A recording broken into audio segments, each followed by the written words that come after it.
Bam. Woo. Fam, how you doing tonight, huh? Nervous? I am. I can never relax, especially this time of year. For the last few years, it has been tough to actually stay calm past week 6, 7, 8, 9. 10, 11, 12, and then now here we go again. Every game is critical, especially, it is indeed possible. These two teams, this could be a Super Bowl preview. It ain't far-fetched. I don't care what Texas boy says. The Dallas Cowboys ain't going nowhere. Counterfeit. I hope they do get OBJ out there wobbling around, trying to play like he's still got OBJism in him. People don't understand about OBJ one thing. He is not the same guy he was making that catch. Of course, I got to say last year he was definitely instrumental in that Rams. You're heading for the top of the draft, don't you? And you ain't got no picks. Come in and holler at your boy. Hey, listen, you guys have become somewhat of an... You guys come on in, okay? Because we enjoy having you. If for no other reason other than to slap you around. To the top of the draft and they got no picks. Oh, let us get serious. I get you the phone because I want you to know.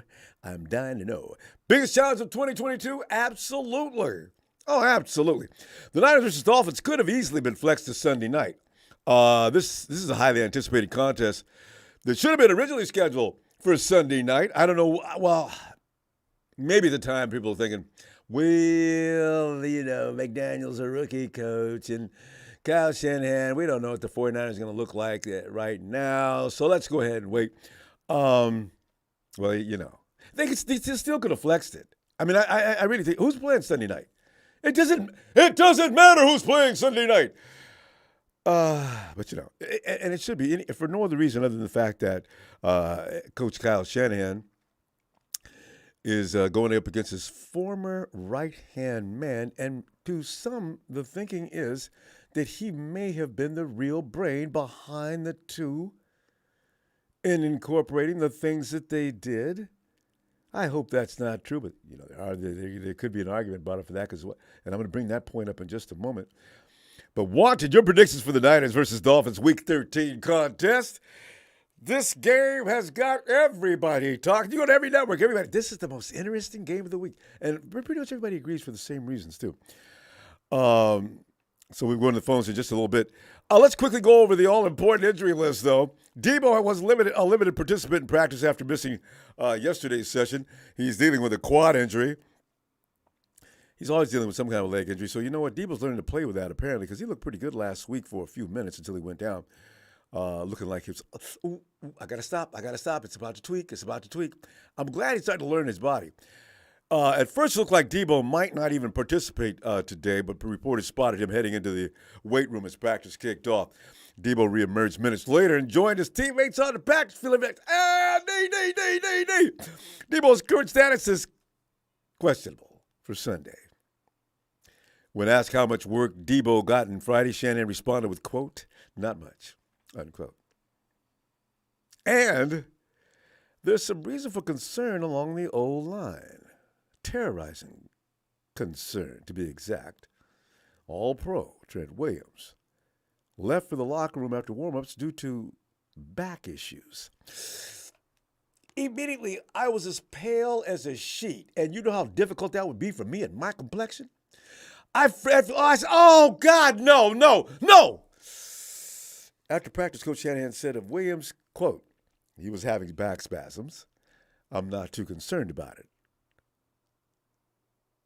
I asked if he was all right. He asked offensive line coach Chris Forrester. I asked if he was all right. He said it's just a big guy problem, just big guy problems. Lynch told me I used to get them sometimes. He's talking about John Lynch, Hall of Famer, big guy.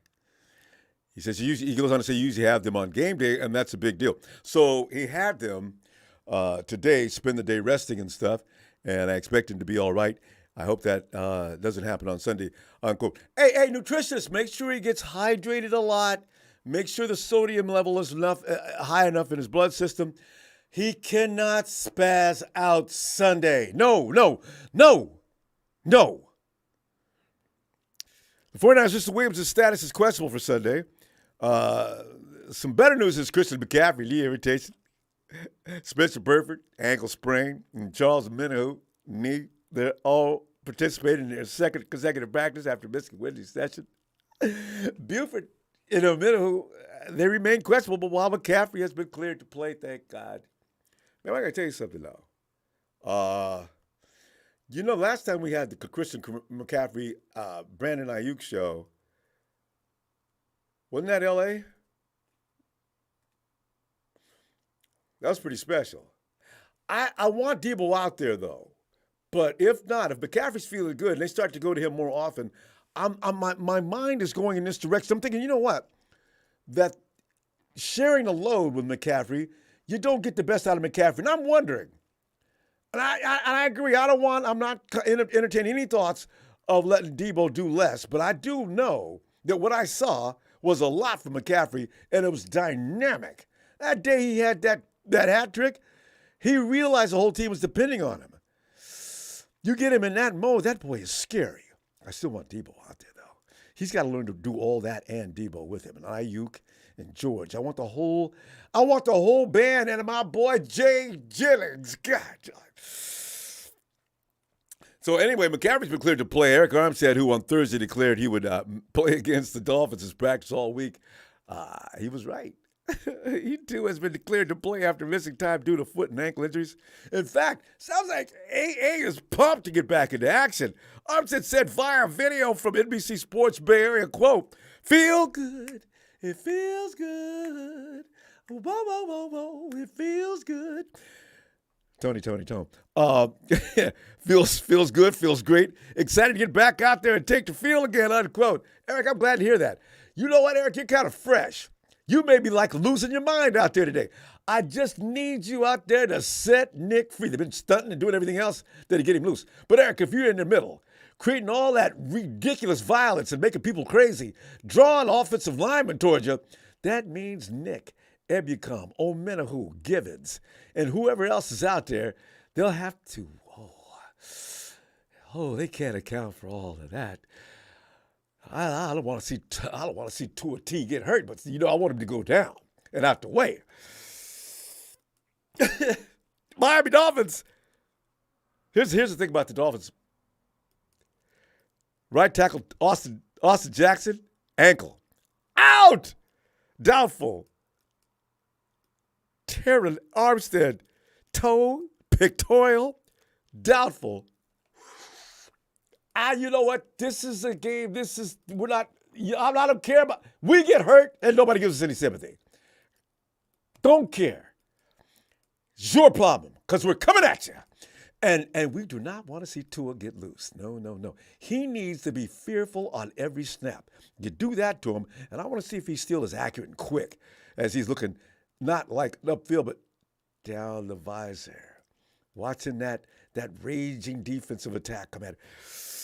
Questionable, Teddy Bridgewater and Myles Gaskin, running back Myles Gaskin. Gaskin? But because they have, I'm not worried about him right now. Anyway, family, the Niners came out flat after playing at that elevation, but the defense ensured it would not matter in a 13-0 shutout of the Saints in Week 12. Fam, that will not do Sunday. I'm sorry. That offense, you got to wake the hell up. Offensive line, cut it out. Jimmy got hit way too much. Get it done. Let's go. Now, longtime associates turned opponents will lead their respective first-place teams in the most anticipated matchup of the NFL Week 13. Mike McDaniel returns to the Bay with the Dolphins to take on Niners and Kyle Shanahan at Levi's Stadium. In the last 5 games, Mike McDaniel's 5-0. I almost called him Coach McShanahan. Maybe it should have been McShanahan. Coach Daniels. 4-1, Kyle. And some of the numbers are all the same, but line is 49ers should win this by 4. The over-under is 46.5. What do you think? Meanwhile, the Dolphins took care of business against the Texans, busting out to a 30-point lead at the half and cruising to a really never in question 30-15 victory for their fifth straight win. See, people saying we ain't playing nobody. How, they played the Texans. Our used to be very own Jeff Wilson ran for 39 yards and a TD on 13 carries. Tua T completed 22 of 36 for 299 yards and a TD against the Texans defense. That in itself intrigues me. Anyway, Miami's defense, of which nobody is talking about this year, recovered a Jordan Akins football, sacked Kyle Allen 5 times and intercepted him twice. Got to stop ignoring them on defense, though. That defense is probably not getting the credit that they maybe deserve, but they are getting a lot of the flack for the fact that the offense is carrying that team. The defense is only looking a little bit like they did look last year. Last year, that Dolphins defense was definitely deadly. But after 12 weeks, Miami ranks 8th in total weighted DVOA. That's defensive adjusted value over average at 15.9%. Second in total weighted offensive DVOA at 23.4%. That is, oh my God. Miami's first ranked in the offensive pass category, DVOA of 48.9. The Fed's 14th ranked offensive rush DVOA is at minus 3.4%. Now, where the chain link is weak in Miami is that the D is rated 18th in total weighted defensive DVOA at 2.5% with 25th rated defensive pass. 25th against the pass? Uh-oh. That's at 13.1% and 12th rated defensive rush DVOA at 12.8%. But Tua T, the man who's in a conversation for MVP, been nothing short of absolutely deserving and fantastic. Dude is second in defensive adjusted yards above replacement. That's DYAR at 1,166 and first in total QBR at 82.8 with 19 TDs, 3 INTs, not a single fumble loss, and 70% completion percentage. Patrick Mahomes moves over. There's a new kid on the block. Oh, my God, Tua. We got to stop him, fam. He's got to go down. Don't hurt him, though. I don't want to see him on the ground looking like that again, like he did. He scared me to death that week. But he's got to be stopped. He's got to be intimidated. He's got to feel like, oh, man, next snap. Here they go. Oh, God, here they come. Here, take the ball. I want to see all of that. Miami's O-line is 12th in run blocking with 4.50 adjusted line yards and 13th in pass protection with adjusted sack rate of 6.2%. The Dolphins' defensive line is 5th against the run with 3.88 adjusted line yards and 22nd on adjusted sack rate of 6%. Gonna get you, Dolphins. Yeah, that last game with the Niners versus Saints, Samson Ebicom and Dre Greenlaw each recovered key fumbles. Nick Bosa sacked Andy Dalton and Talanoa misses Fungus, baby boy. And Fred Warner tallied 9 and 7 tackles, respectively, in the ending. The knowledge streak of 332 games. 332 games without a shutout. That was the longest active streak in the NFL. The 49ers said it ends today. After 12 weeks, the Niners ranked 6th in total weighted DVOA at 19.4%. 8th in total weighted offensive DVOA at 10.4% with a 5th ranked offensive pass DVOA at 28.3% and 21st ranked offensive rush DVOA minus 7.5%. And then there is the Niners D. Oh, yeah, smile when you say that. The Niners D. The good guys are rated 5th in total weighted DVOA, defensive DVOA at minus 9.5. Ranked the 10th ranked defensive pass DVOA at 2.5% and second rated defensive rush DVOA at 24.2%. You gonna stand back there and pass? Make sure you got your insurance paid up. Jimmy G is 3rd in defensive adjusted yards above replacement DYAR at 783, and that ain't far behind Talanoa. I know. People think he hasn't been doing a damn thing all year, but Jimmy's actually been getting it done. Except for last week, of course, they kicked his ass. And 17th in total QBR at 53.9 with 16 touchdown passes, 4 INTs, 2 fumbles lost, and 67.6 completion percentage. Niners O-line is 6th in run blocking with 4.65 adjusted line yards and 9th in pass protection with adjusted sack rate of 6%. The Niners D-line is 2nd against the run with 3.54 adjusted line yards and 8th with an adjusted sack rate of 81%. Fam, on the season, the Niners D has not faced an offense as explosive as they are in Miami. But then again, the fans have not seen anything like the 49ers defense, the Gold Rush. Sounds like, bam! Irresistible force meets immovable object. What's going to happen, fam? It was Mike Shanahan who gave Mike McDaniel his first coaching internship, so McDaniel facing Kyle Shanahan is not exactly a student versus teacher. In fact, some questioning who was running what. I'll tell you right now, but which coach will have the edge in using his understanding of the other to take advantage on the field of play this Sunday? If we're being honest, family, you know what? Let me settle down for a moment. If we're being honest, here's the thing. Here are the facts. We will have to admit that the Niners offense and all of its weapons have fallen just a little bit short so far of what they have potentially can do. Now, they are currently ranked 10th in total offensive DVOA, whereas the 2021 49ers offense with Mike McDaniels, which I made the previous post or point with Mike McDaniels as the offensive coordinator, they finished 5th in total offensive DVOA. That's a big drop, fam. That's 5 spots. The question is, did losing Mike McDaniel cause a decline in the Niners' offensive production? The 2021 Miami Dolphins, in the meanwhile, finished 24th in total offensive DVOA, and Tua finished 18th in total QBR. But with McDaniel in charge, the 2022 Dolphins ranked 2nd in total offensive DVOA. Tua is 1st. I mean, he's on the top of the heap in total QBR.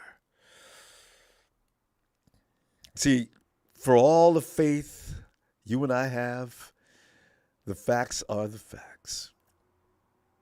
Yes, Tyreek Hill helped the unit, but that significant improvement is due in large part to coaching. And one has to speculate on whether Mike McD, who was the first rookie coach in Miami Dolphins history to win his debut game, might have a coaching advantage. Oh, I hate to even think about it, over Coach Kyle the Savant, the man who's known as the Guru, Shanahan. Patrick Mahomes, yes, he gets all the credit for being the top QB in the league. To a T, quietly, the NFL's leader in total QBR and having an MVP caliber season is not a fluke. It's not an accident. You can't do that for this many weeks. We all remember what happened when Mahomes came to Levi's. I don't want to think about it any further than that. But while the Niners' defense is stout against the run, the passing defense can be vulnerable, as evidenced by Mahomes throwing for 423 yards. You know Mike McDaniel is going to do everything he can to get that ball out to his Pro Bowl receiving corps.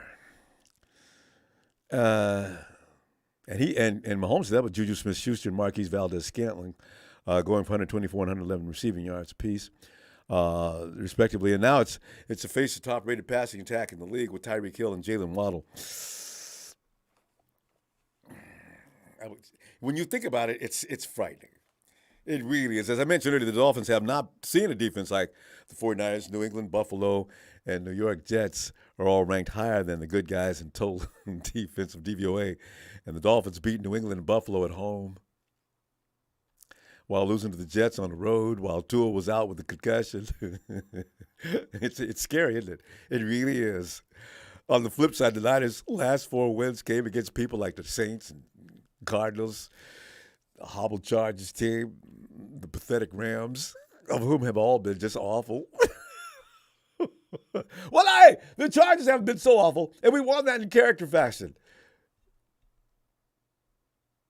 Due to that data, though, fam, we have to give the coach against to Mike McDaniel. I really, it might be wise to lean towards taking the points with Miami, which is, 4 points. Most believe Miami is almost certain to put up points, even me. And you know how I do. I don't give anybody a damn thing as far as credit goes versus the 49ers, but I got to admit it. Oh, my God. Niners will need to lean on more in the passing game due to injury and to target the 25th ranked pass defense. The over is 46.5. Pick it. There's going to be more points than that in this game. I think the Niners D will be out to prove, though, that the Chiefs game was an outlier for the season. You know, every guy in the defensive unit is going to be stepping. He does not want to be the reason why that the Finns are going to do well. As D'Amico was on his presser today, says, you know, that game we played with the Chiefs, you know, it's one of them weekends. We have those. Every team does. If everybody's on their assignment and doing their job, though, we expect to be one of the better teams that anybody would have to face. And D'Amico, I'm with you, man. So I hope that is the case this particular Sunday. I still say the Niners will score 34 points this weekend versus the Finns. They will score 3 TDs, a field goal. They'll stop at 24, and we will come out of that game with a win. Huh. Oh, man. My nerves are killing me, though. Bobo! Hey, Bobo, Finns 20, 49 27, Finns 20. Expect a few scuffles after. You know, there could be some temper tantrums out there, huh? I hope it won't include any ex-49ers, though, because, you know, some of the things that have been said. Also, Robert Slavin. Robert says 49-29, Dolphins 20. Nail biter. Rain coming down. I forgot about the weather. We just did Bobo. All right. Bobo did it done? 49-27, 20. We got that. Okay. Oh, I'm sorry. The 12036. What's up? It's been a while. I sent a message. Tomorrow's my birthday. The 120376. You got to love the name. Hey, should I do that right now? The 120376. It is a good weekend to have a birthday because, check it, it could send the right vibe to Levi. Hap. Wait a minute. Wait. Happy. Happy Niners birthday to the 120376. Happy 8-4 record time for the 49ers. Happy birthday weekend to 12376. Yeah. Happy Niners.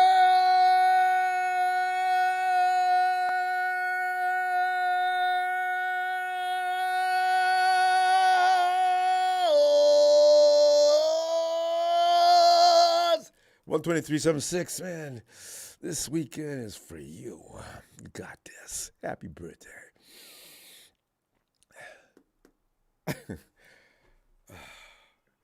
Fam, you know, I tell you what, though, this game, where's Chill Pill Phil? Hey, Z, the dark one, is here. What's up, Z? Hey, Ronbo, can you hear me? I can hear you, Z. Come on in, man. Let me ask you a question. What was the first thing you said as soon as you went live? I'm sorry, I was switching headphones. What was the first question? What? Say it again. What was the first thing you said as soon as you went live? The biggest challenge, after I picked on the Rams, you mean? The biggest challenge of 2022. Yeah. You said Super Bowl, this might be a Super Bowl matchup, right? Oh, yeah, and then I said that, yeah. So let me ask you a question. Would you rather win now or win at the Super Bowl? Well, yeah, I mean, clearly you know the answer to that. Okay, so it's okay if we take this L. You know, that does make it more acceptable, though. The same thing I'm feeling with Brady and the Bucks next week. We can't take too many L's, though, because you fool around and not make the playoffs. But, you know, to beat Brady and the Bucks in the NFC game, if that should happen, and to beat Miami in the Super Bowl would be sugar sweet. I got a feeling we could beat Miami in the Super Bowl no matter what, though. You know what, Z? Because they have no experience on this level. You know, because going through the NFC playoffs, or the AFC playoffs, and also going to the Super Bowl, we've already been there, done that, screwed it up. We go back. I've already told people, if the 49ers go to the Super Bowl, guarantee you 6 ring. They'll never let that happen again. Yeah, they would never let that slip away again like they did the last two No previous way. times. But hey, Education is. listen, let's not talk about that. Let's talk about this week. If we can get the win, I'm not mad. But if we lose, I ain't gonna be mad either. So it is what it is. You know what I'm saying? But like I said, I think they're gonna pull it off. But I'd rather for them to pull it off later on when the time is right. I agree with that. And we'll still be in first place even if we lose. Yeah, actually. Correct. Although I don't want to lose it, but yeah, still. It's a tough situation. Well, go ahead, man. What else? Yeah, I'm gonna give you my prediction of the score. I'm gonna say 24-17. All right. Niners. There you go. Yeah, I just wanted to, just wanted to make it sweet. I think they're gonna do good. Christian McCaffrey might be playing, so I think we'll be all right. Playing. You know what I'm saying? Trent Williams is the question mark. If he's having spasms now, I hope they go away by Sunday. You gotta have him. You got to. That offense of Miami's kind of a little scary. They a little fast, but if we can contain them, maintain them on top of that, then we really got a team there. You know what I'm saying? Mm-hmm. So both coaches know what to anticipate from the other. This is the only thing that bothers me. I don't know how that's going to work out, but we'll find out. It's all about execution, fam. It's all about execution. No matter what, who knows what. Make a mistake, you lose. Make 2 mistakes, you definitely lose. Make 3, you may as well quit at the half. That's all. Like I said, 24-17 Niners. Go. Z has spoken. Z, I'm going to see you Sunday and after the game for the celebration. All right. All right. You already know. Dark one always come back and dark one out. Appreciate you, fam. Have a great night. T-Flow and Allie. Ow. Hey, Ronbo. Hey, what's up, Ronbo? Hey, T-Flow. T-Flow, come in and tell us what you think about what's going to happen here, man. And, who's going to play the slot corner for us? Who's going to play what? Slot corner? Who's going to play the slot corner for the Niners? I have no idea. So far it's been Jimmy Ward, right? Oh, yeah. He's been playing a slot corner. He'll definitely be playing in the slot. You're right. All right. So we all know McDaniels is pretty smart. He's not like Kyle Shanahan who has an eagle. He's gonna put Waddle and Hill in the slot, and Ward is not a slot corner. I'm sorry, he is not. He's a badass safety, but he's I think the slot receivers are like averaging like almost like 80% catching, or like 80 something in the 80% of the Is it that high? Yeah, it's pretty high. Like all the catches are basically in the slot. So we got torched against Kansas City's wide receivers, and they're not even as good as Waddle and Hill. Remember, those two guys can hit 1,000 yards this Sunday, which is kind of scary because we don't even have one wide receiver close to 1,000 yards yet. Debo is not 100%. He hasn't been playing good since probably the Rams game. That was probably the last time was it the Rams? Yeah, the Rams game, right? How many yards is Ayuk? First Rams game? How many yards has Ayuk got? He can't be far. Oh, he doesn't have nowhere near close to 900 some yards. I'm pretty sure he has like 600 yards probably. No, I bet he's got more than that. Somebody in chat who's got a stat in front of you because he's had some big games so far, even when we lost. Anyway, but go ahead. I don't even know if he's won a game over 100 yet because he's been when he was balling out, he had like 100 yards? No, 80 yards. Yeah, that's what he's been having. And go ahead. Then you know what you were saying about Miami's defense? They got some. There it is. They got some pass rushers. He's got nearly 700 yards. Yeah, I knew he wouldn't have it. He'll have 1,000 this year if he keeps going. Okay, go ahead. Yeah, if he keeps going. But you know how you were saying about like Miami's defense? Yeah. They've been busting out sacks, even though they were playing against top, like I guess not elite offensive lines, but Bosa played against San Diego backup left tackle. He barely even got a sack. Like he wasn't really doing anything. Like they've been working around Bosa. This is why Eric Armstead coming back is going to be huge. T-Flow. I hope so. I hope so because we're going to need stops middle this weekend because we got that 6'8", probably like 7 foot with the wingspan with 2 or 6 feet. It makes a difference, and, and they're going to stunt. They're going to stunt. You're going to see that stunt on Nick all day. He'll get to Tua. Also too is I'm kind of scared with Mike McGlinchey because they got Phillips over there, who's a speed pass rusher.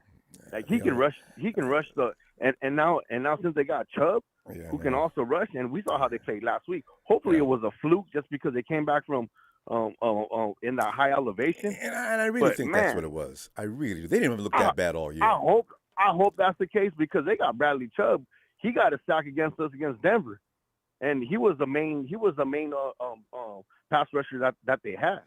Yeah, but we played the Chargers. Khalil Mack is better than both of them. See what I'm saying? So you know what? I really think, T-Flow, we should start to realize, going through what they went through, going to Mexico, all them high altitudes, it took a toll. Coming back on Tuesday or Monday, you just can't do the same as you always do. I'm gonna give them credit. I'm gonna say no. I don't expect them to look that bad again. And also, too, do you really think Kyle's gonna? All right, I'm gonna have to dial something up because I can't let this Padme beat me. This young Padme, I taught him everything. He's been under my shadow. Like he has to step it up. If he doesn't step it up, that's an embarrassment to the Shanahan whatsoever. And like we got to say, you know what? I don't want to even hear that he's a guru because it was always been McDaniel's because McDaniel's been with them practically his whole career. So look at he left right now. Our running game sucks. Yeah, I'm gonna tell you right now. CMC is averaging less yards with us than he did when he was with Carolina. Well, that's because he was the only guy in Carolina doing anything. They gave him the ball all the time. You would think, but you would think with all his weapons, you would have more yards. No. Tifo, just the opposite. When you're distributing the ball amongst about four bad dudes, one guy's not going to get everything. Even Debo's stuff has been cut down. All right, so if that's the case, how come we're not putting up any numbers? Because we have all these weapons. Because we're gonna run out of time. But listen, here's what you need to get ready for. Look for them to build upon what they did against the Cardinals. What you saw this past week was a tired, just a weird team. If you're expecting that again, Tifo, you get ready for a pleasant surprise. All right, we gotta go. Give me your score, Tifo. I'm gonna go just because we have a killer defense, but the way Shanahan's going just scares me. Okay. Like he has to get off his high horse and just get everybody involved, get the weapons involved. I get it. Give me your Niners are gonna win. And Niners are gonna win. Just W, no L. I mean no W. It's gonna be a win. Probably 24-17. There you go. All right. So you have a little belief in the offense. All right. What does Allie talk about? Because I like to go with Allie's score. Because Tifo, Allie's like. Let me hear Allie. I love our team. We're faithful, so don't get me wrong. But we're gonna lose. Sorry, guys. Allie was almost right last time. But we're gonna lose. Okay, there's just an L, no score. How bad are we gonna lose? I don't think it'll be bad. I don't think it'll be a blowout. I'm hoping it isn't, but I definitely feel a loss. Sorry. Okay, all right. And you were right last time, I think, as a matter of fact. All right. Then why are you on the show? Leave her alone. Because we faithful, dude. We're not gonna be like the Raider fans, the Cowboy fans say that they're number one, even though they really suck. All right, guys. Give me guys. Don't take. You cannot. You can take a shot at Tifo. We can't take a shot at Allie. No, I told you guys, no attacking women. All right. Tifo can defend himself too. Hey, Tifo, Allie, I'm gonna see y'all Sunday. Let's get a little Niners shout out, Ronbo. Niners!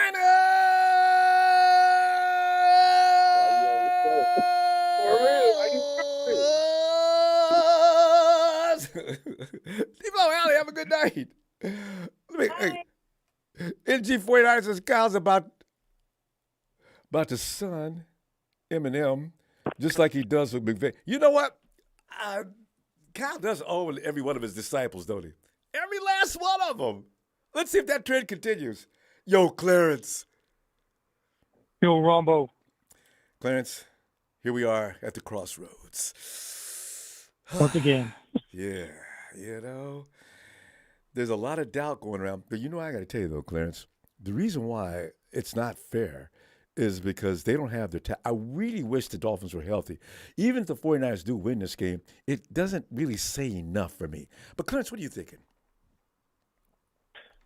So as far as the game, I'm thinking it's going to be, let's say, a high-scoring affair, but I'm thinking 31-27 Niners. Okay, I mean, for you're the about score. to say, please. Yeah.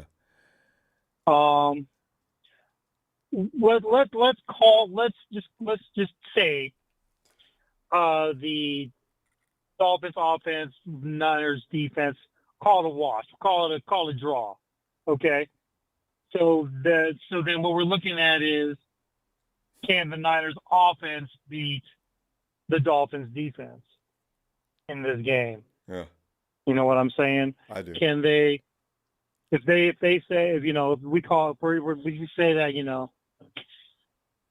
yeah, Dolphins can definitely put up points, but if the Niners defense can mitigate that and keep them low, can the Niners score enough points to get them over the hump? Because Clarence, exactly. Clarence, honestly, this is not one of the stronger defenses we've seen this year. When you consider what we had dealt with last week, also against the Broncos, these guys ain't that tough. Not really. So we'll see. Yeah, and based on if we're talking numbers, the 49ers are number one in offense, a run after the catch, DVOA. Oh, yeah, of course. The Dolphins are I think they're in the 20s on their defense in run after, yards after catch, DVOA. Yeah. So, so numbers say that our Niners offense should be able to, counteract their defense. I think, believe it or not, I think the key to Sunday is to make sure that you keep the Dolphins one-dimensional. Keep them one-dimensional. Make sure that run game does not get add to the mix. Started. Yeah. Does not get started. Don't let Mostert, don't let Wilson go off. Make sure we have our run defense. And thank you, Jesus, that Eric Armstead's going to be playing, because I know, right? he is one of those. He's that number one run stopper. He can stop the run and he can get inside. He's that inside rush that we've been missing for the past few weeks as well. If he can get inside, and disrupt Tua's timing.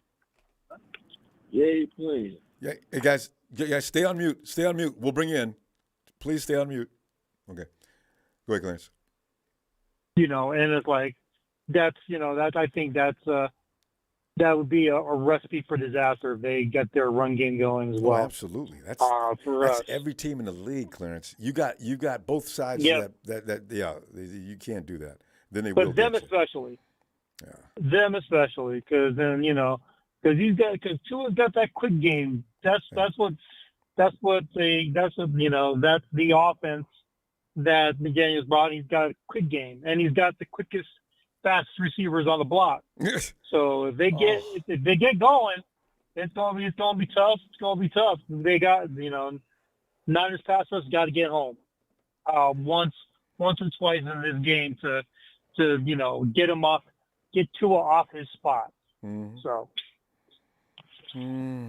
that's my feeling on the game, and it's like, and I think, it being raining possibly on Sunday. I keep forgetting about it's that. hopefully in our favor. It's hopefully in our favor, and the Niners can get their run game going with our new duo of hopefully with Jordan Mason and McCaffrey. I like Jordan Mason out of camp, and I'm hoping he can show out on Sunday. Clarence, something else too, and the thing is with McCaffrey, if you make him the guy, and like T-Flow was talking about a minute ago, McCaffrey did better while he was in Carolina. That's because he had the ball all the time. McCaffrey is a Yeah, guy who, he was the after only a guy. while, He was the only guy in he Carolina. was only, but the thing is, if you keep feeding him like he did against the Rams, he goes nuts. So I'm not sure if that's not a bad He thing. does. Yeah, you know. But remember, there's that balance though. There's that balance you gotta take in consideration because man, maybe because he was in Carolina, he was more injury prone because he Because had he the used him Rock too much. all the time.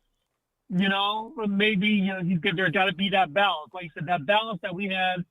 What was it when we played the Rams, or even when we played Arizona? That balance is where you need to have that, where he's not having it too much. He's not having to go Too long inside without inside the cycles. Keep him Clarence, outside. Clarence, Keep him outside. Give me your score. Did we get your Oh, score? yeah, 31-27 again. I got it flashed out of my face. Okay. Hey, Clarence, you know what? Absolutely right. I tell you what, this is going to be interesting to see. Boy, I tell you, this is the most intense game. It's going to be a good game. We should have watched the Sunday night, but I guess they didn't want to give the Niners 7 primetime games this year. That would have been 7. Oh, my God, because we got some more coming up. Clarence, I'll see you Sunday, okay? Yeah. All right, take it easy, brother. God bless you. You too, fam. Night. Thanks. Bye-bye. Yo, Anderson. What's going on, Ronbo, Oh, man? Anderson, my nerves are killing me. I'm trying to remain calm. I'm staying away from high caffeine drinks and all that stuff. If you want to do anything right now, if you're a 49er fan, Anderson, you want to smoke plenty of herb. Just get yourself to lay down, relax, play jazz music and that type of thing. Man, I already got my Reuben Foster on, man, so I can just be ready for the show. But I just gotta say, I'm not worried about this. I'm not worried about them because see, with Jordan Mason, they gonna control the time. That's what they're gonna do. That's what we gotta think about. They're gonna control the time, and because see, with them missing their 2 tackles, I'm pretty sure if this dude decides he wants to run, I'm pretty sure Bosa or somebody gonna get him. Somebody gonna hit him, and then we getting the Armstead back. So of course they're gonna be doubling. 2 people they're gonna have to double. I wish Kinlaw was in the game because I remember so when it was practice, it was starter against starter. They triple team Kinlaw. He's too big to stop him. They had a triple team Kinlaw. You got to. So evidently. So what we got to do as 49er fans is stop saying that certain people are a bust. Give him time. We thought Jimmy G was a bust when he got hurt. He had to give him time. Yeah. We thought Raheem Mostert was a bust. We gave him time. But this Eric time Armstead got labeled a bust too. Be on his ass. Yeah. We labeled people bust. I'm glad Armstead coming back to see what Armstead gonna be the reason we win because see, their offensive line is weak. Their offensive line is not. It's like this. See what I do? I get on the internet. I look up the strengths between the offensive line and the defense, and they can't stop us. So I'm pretty sure sooner or later, Tua Tagovailoa, he gonna hit his head. And see, you out the game because see, you soft. Because see, they are soft. They soft. You got to remember, they small. They want to go fast. They want to be speedy. They soft. So they're not going to take the hand. Come on now. As many times as Raheem Mostert and Jeffrey Wilson got hurt and had to sit out so many plays before they came back in. Come on now. Let's not overthink everything. Yeah. And then it's like this here. You don't think Kyle Shanahan don't know Mike McDaniel. Mike McDaniel's probably like, you know what we gonna do? See, they Fred Warner, because Fred Warner, he good at watching and spotting the plays. As is Talanoa. He know where the ball. Yeah, they know where the ball going. I look for Talanoa to get some sacks in this game. And maybe a pick. Lot of sacks. But not him, not necessarily him a pick. I see maybe Ward. Both of the Ward brothers getting picks because if we putting that much, because I see us putting a lot of pressure on this dude, and as far as Debo, and as far as Debo Samuel being hurt, that ain't nothing. That's something that happens every week. I know. Every week is something with Debo Samuel, and he'll come out there you looking know fresh. What? That's just a ruse for the media. Everything is just a ruse for the media. I mean, he might be hurt.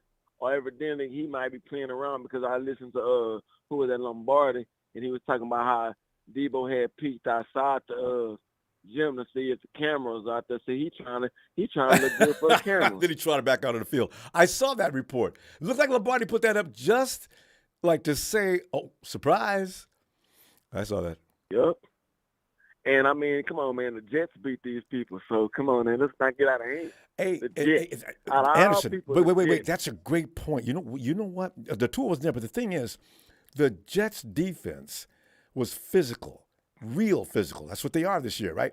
That is the same kind of defense the 49ers want to play. Now, Tua wasn't there to help that offensive line out. The reason that offensive line gets away with Tua is because Tua gets that ball out quick.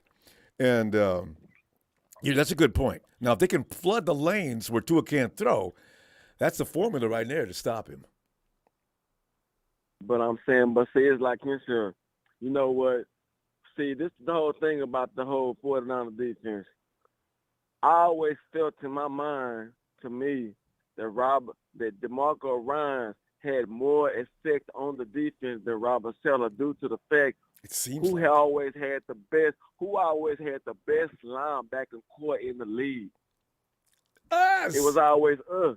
Mm. It was exactly. So as my mind was always, it wasn't necessarily Robert Saleh. Don't get me wrong, he had to say so, but it was more of DeMeco Ryans.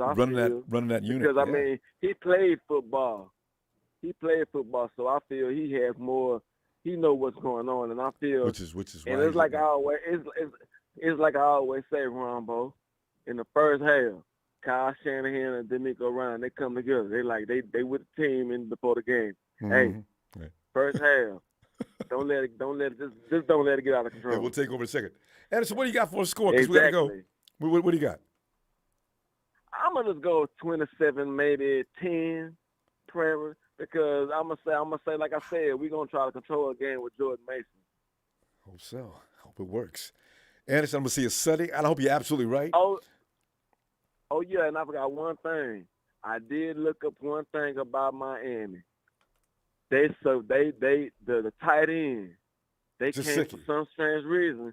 They get beat right there. So George Kittle should have a field day.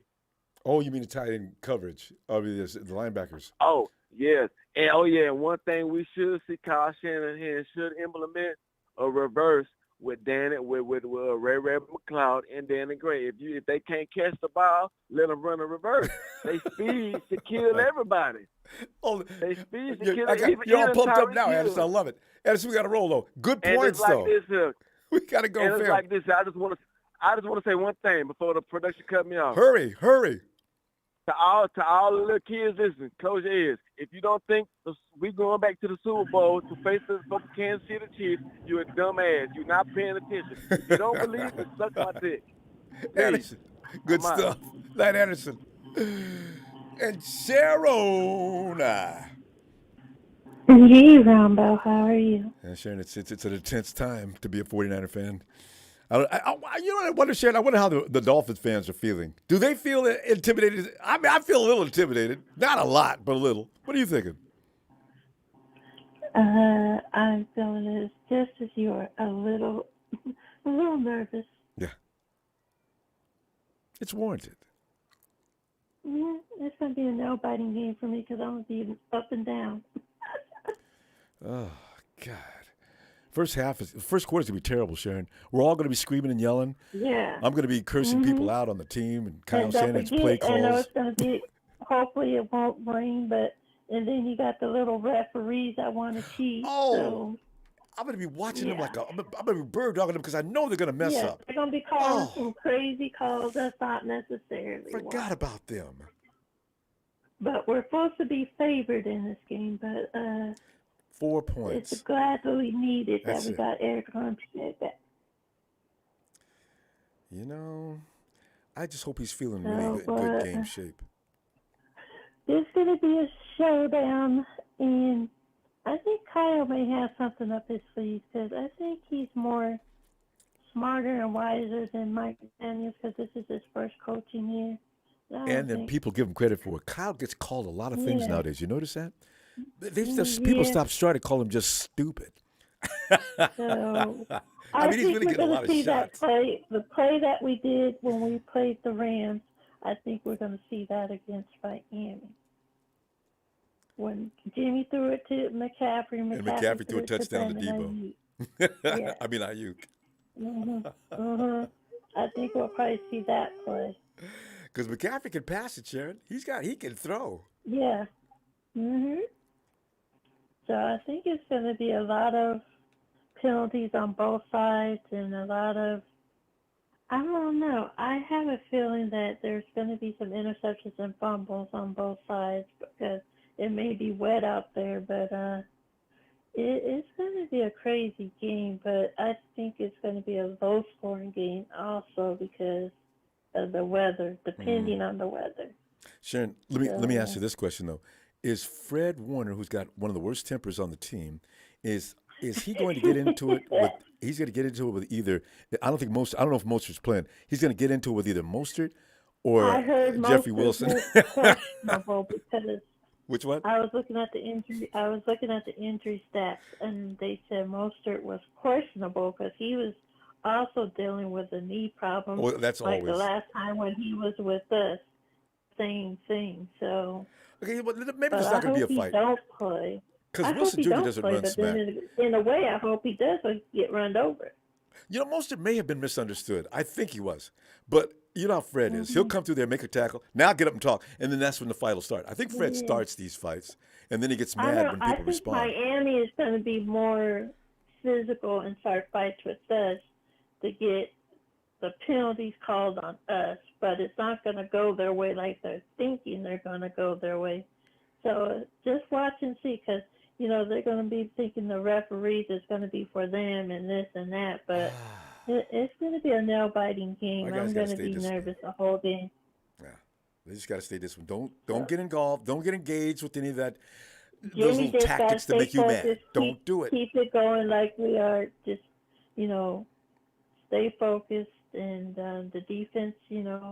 I think the defense is what's going to win the game for us, like always. But I think everybody's going to be on their toes on this one and give them pressure. If they give Tua pressure, like he so much don't like to be pressured, he's going to not play so good. They got to do what they do to Aaron Rodgers every time we play Aaron Rodgers. Aaron's so glad he's not on his 49 schedule this year. Yeah. So if they could do what they did to Aaron Rodgers to Tua, I think it'll be great. I think Nick Bosa will get to him. Eric will get to him. I think our guys will get to him. He's going down. It's just a matter of how many times and how low can we keep that score. It's a matter of time. Yep. Well, okay. It's score time, Sharon. What do you got, you and Mom? Mom says 24-17. I'm going 2017. It's going to be a low-scoring game. Yeah. But then the Niners always surprise us, though, because you never know. Because I'm convinced to go back to what we saw in St. Louis. I mean, the Cardinals' defense is no worse than this one. And the 49ers were on. They were ready. They were rolling. They got that machine finally running. I think they're going to be ready for Mike McDaniel, too, and show them. Because the Niners got something to prove to them. They do. So, and they got something to prove themselves offensively. All right, Sharon. Mom's okay. Mom's got 24-7. Give me Mom's score again. Production missed it. 24-17. All right, Sharon. I hope you and Mom are right, and I'll see you Sunday. All right. All right, Ronbo. It's going to be in the racking all day long, but let's go Niners. Yes. All right, Sharon. All right, say good night to Mom too. Night. All right, bye. This is the most crazy Friday of all time before games, man. And Curtis.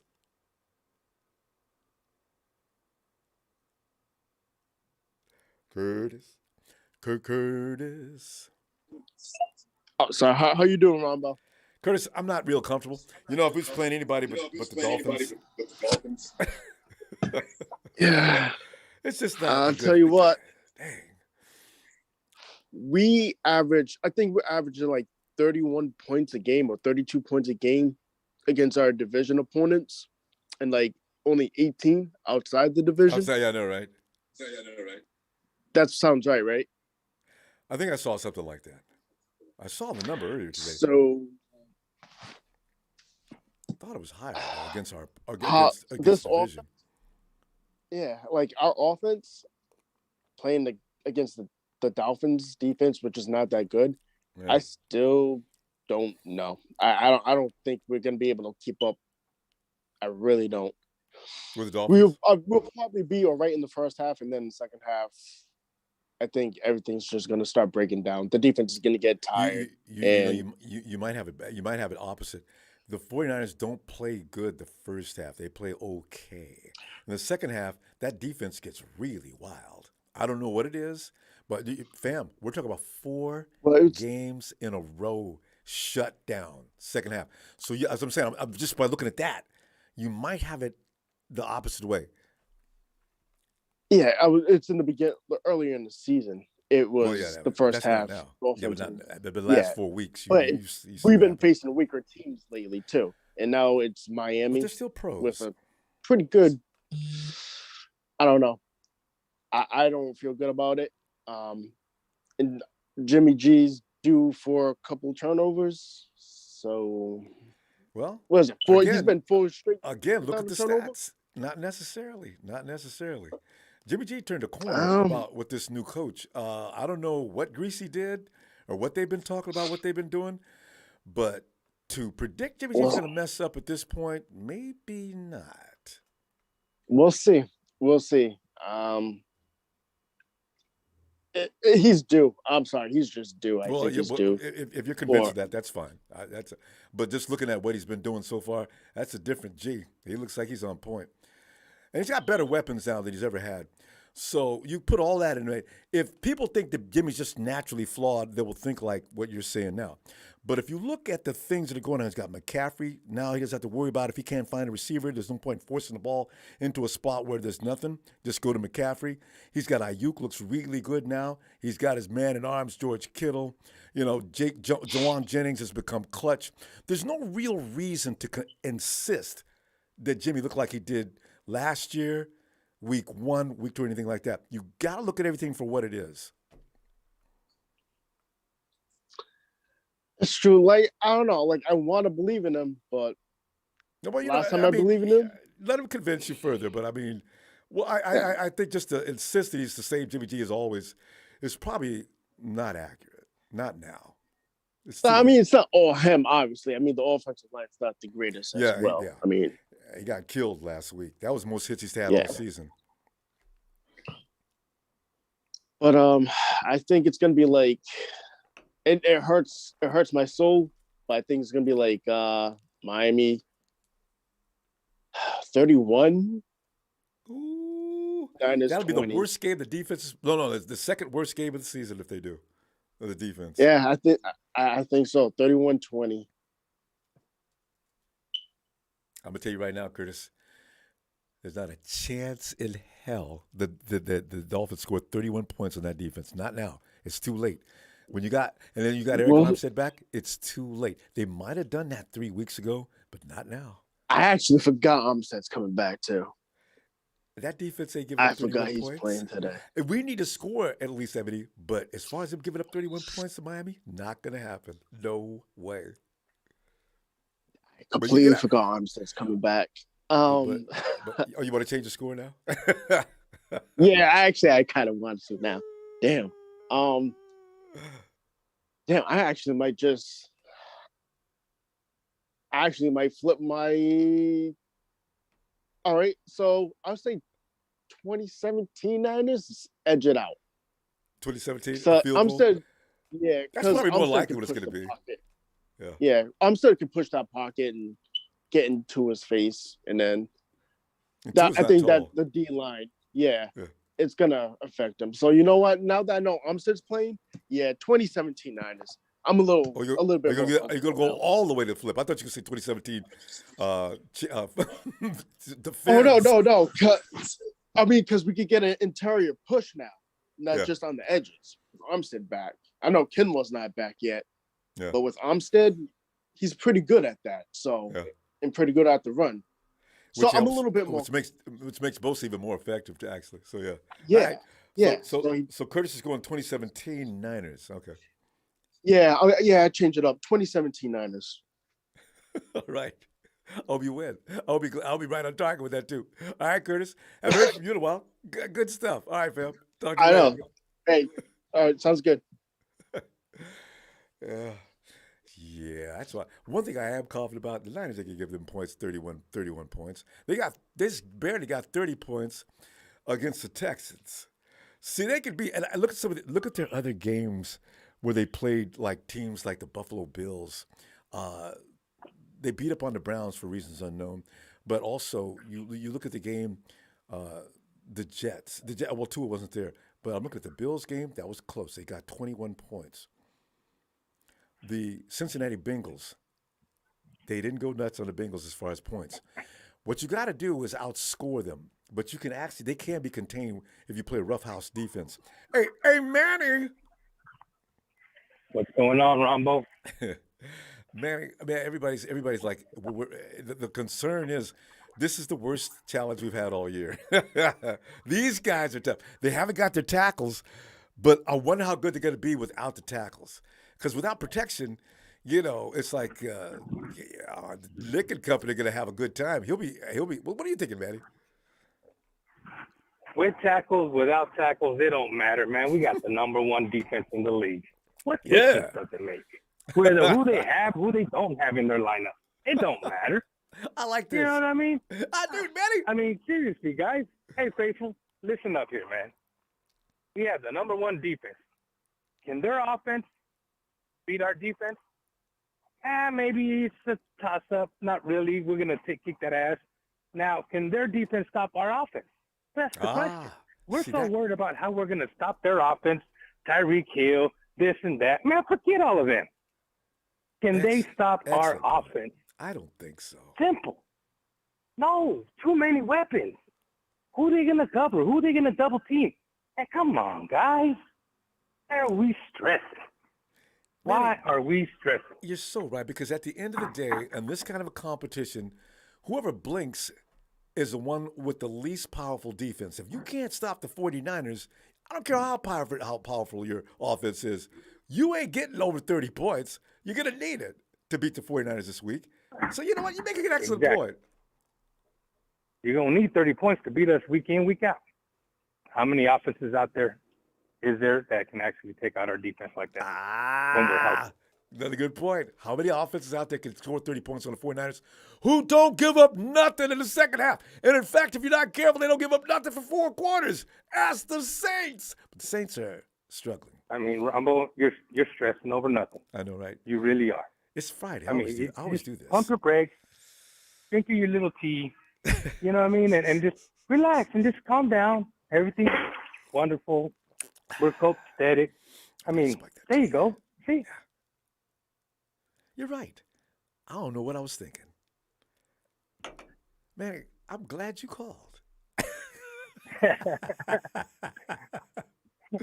I mean, facts are facts. It's in black and white. Manny, because you know what you just did? You just pointed out something that most of us are ignoring.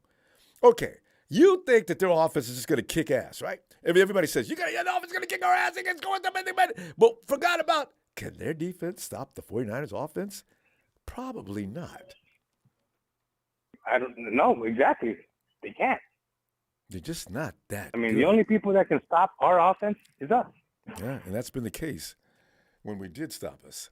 Well, last week was the offensive line. Jimmy got blasted. And in fact, the coach said Jimmy got hit more last week than he has all season long. So if we can stop that, Jimmy will get you. Yeah. For sure. I hope you're calm down now. I hope you're relaxed. I do feel better. I do. Take a little hit of that appreciate stick of weed. Yeah. And just woosah. I don't want the fire department coming over here because somebody saw the smoke coming out of the house, but you know what I'm saying? Oh, man. That's the best way to get ready for it. As 49er fans, we should all be addicts. You know what I mean? It's man, hey, it's medicinal nowadays, man. It's medicinal. I think so. God, it's necessary. Yeah. I mean, but I just want to know if we can run the ball too, because I don't want TDP running between the tackles. I do like, because Jordan Mason's a big guy too, and TDP, I don't know if Kyle trusts him yet, but I want them guys to soften up that defensive line of the Dolphins, and I just we'll see. Yeah. Yeah, I mean, it's supposedly supposed to rain, so that might have an effect on the run game and maybe even the pass game, you know what I mean? So yeah, a lot of screens, a lot of short passes. But we do that anyway. Reverses. But they do too, though, Manny. That's the thing. You watch them. It's like watching the 49ers just wearing Dolphin uniforms. They do exactly the same thing. I mean, to the letter. Yeah. But that's good because we practice against that all the time. Yeah. Can their defense stop our offense? That's the $1 million question. And I say no. Yeah, I agree. Simple. And they really can. Yeah. So it should be fun. Manny, what you got for a score then? 30-17 us. 30-17 us? I like that. Yeah. Yeah. There you go. Manny, tell little Manny, who recently became a 49er fan, I don't know how long ago, but tell him I said hi, and y'all get ready for Sunday. Hey, quick thing though for you, man. He just turned 15 the other day on the 29th of November. So give him a birthday shout out. He's probably listening. Wait, what's his name again? It's Manny, little Manny. He's Manny Jr. Yeah. It's time. I've been talking 1-5. It's too bad we're winning 15. But too bad this is a week 14. We're going 15th win. Happy Niners birthday, little Manny. Happy Niners birthday, Manny. Happy Niners.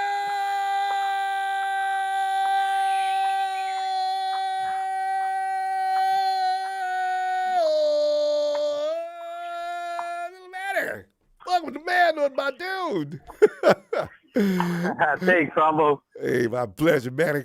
And thank you for coming and soothing my nerves. I wasn't even thinking about that. Anytime, brother. We were so worried about the Dolphins. How are we going to stop the Dolphins? What are we going to do? And how the Dolphins going to stop the 49ers? That's a good question, too. Damn right. Yeah. All right, fam. I'll see you Sunday. All right, Ronbo, send me out right, man. Give me that shout out. Niners!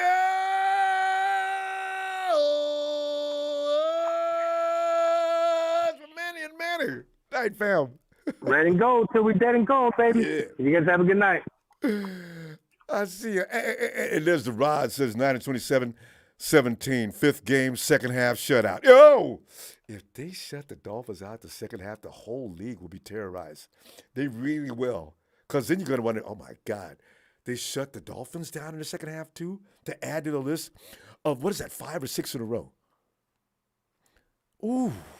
Hey, Ellis. Ellis and the squad. Ellis. See, people be coming in, man, the Rangers is going and beating the 49ers up, and I don't believe that. 30 points, I would bet a lot against that. Now, they may score points, but 30 ain't no way in hell. Hey, all right, we'll come back to Ellis. It is now time. Lower the house lights, please. He is that man from the middle of America. He is below the Mason-Dixon line. He is Papa Dragon!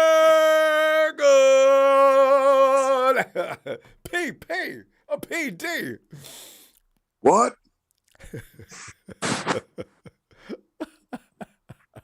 What you're saying is that little bitty wee man of a coach is going to come to San Francisco and he's going to come in here, he's going to run the score up? What? Is that what you're saying, Ronbo? Is that what you're worried about? That's what I heard, yes. Well, Ronbo, stop worrying.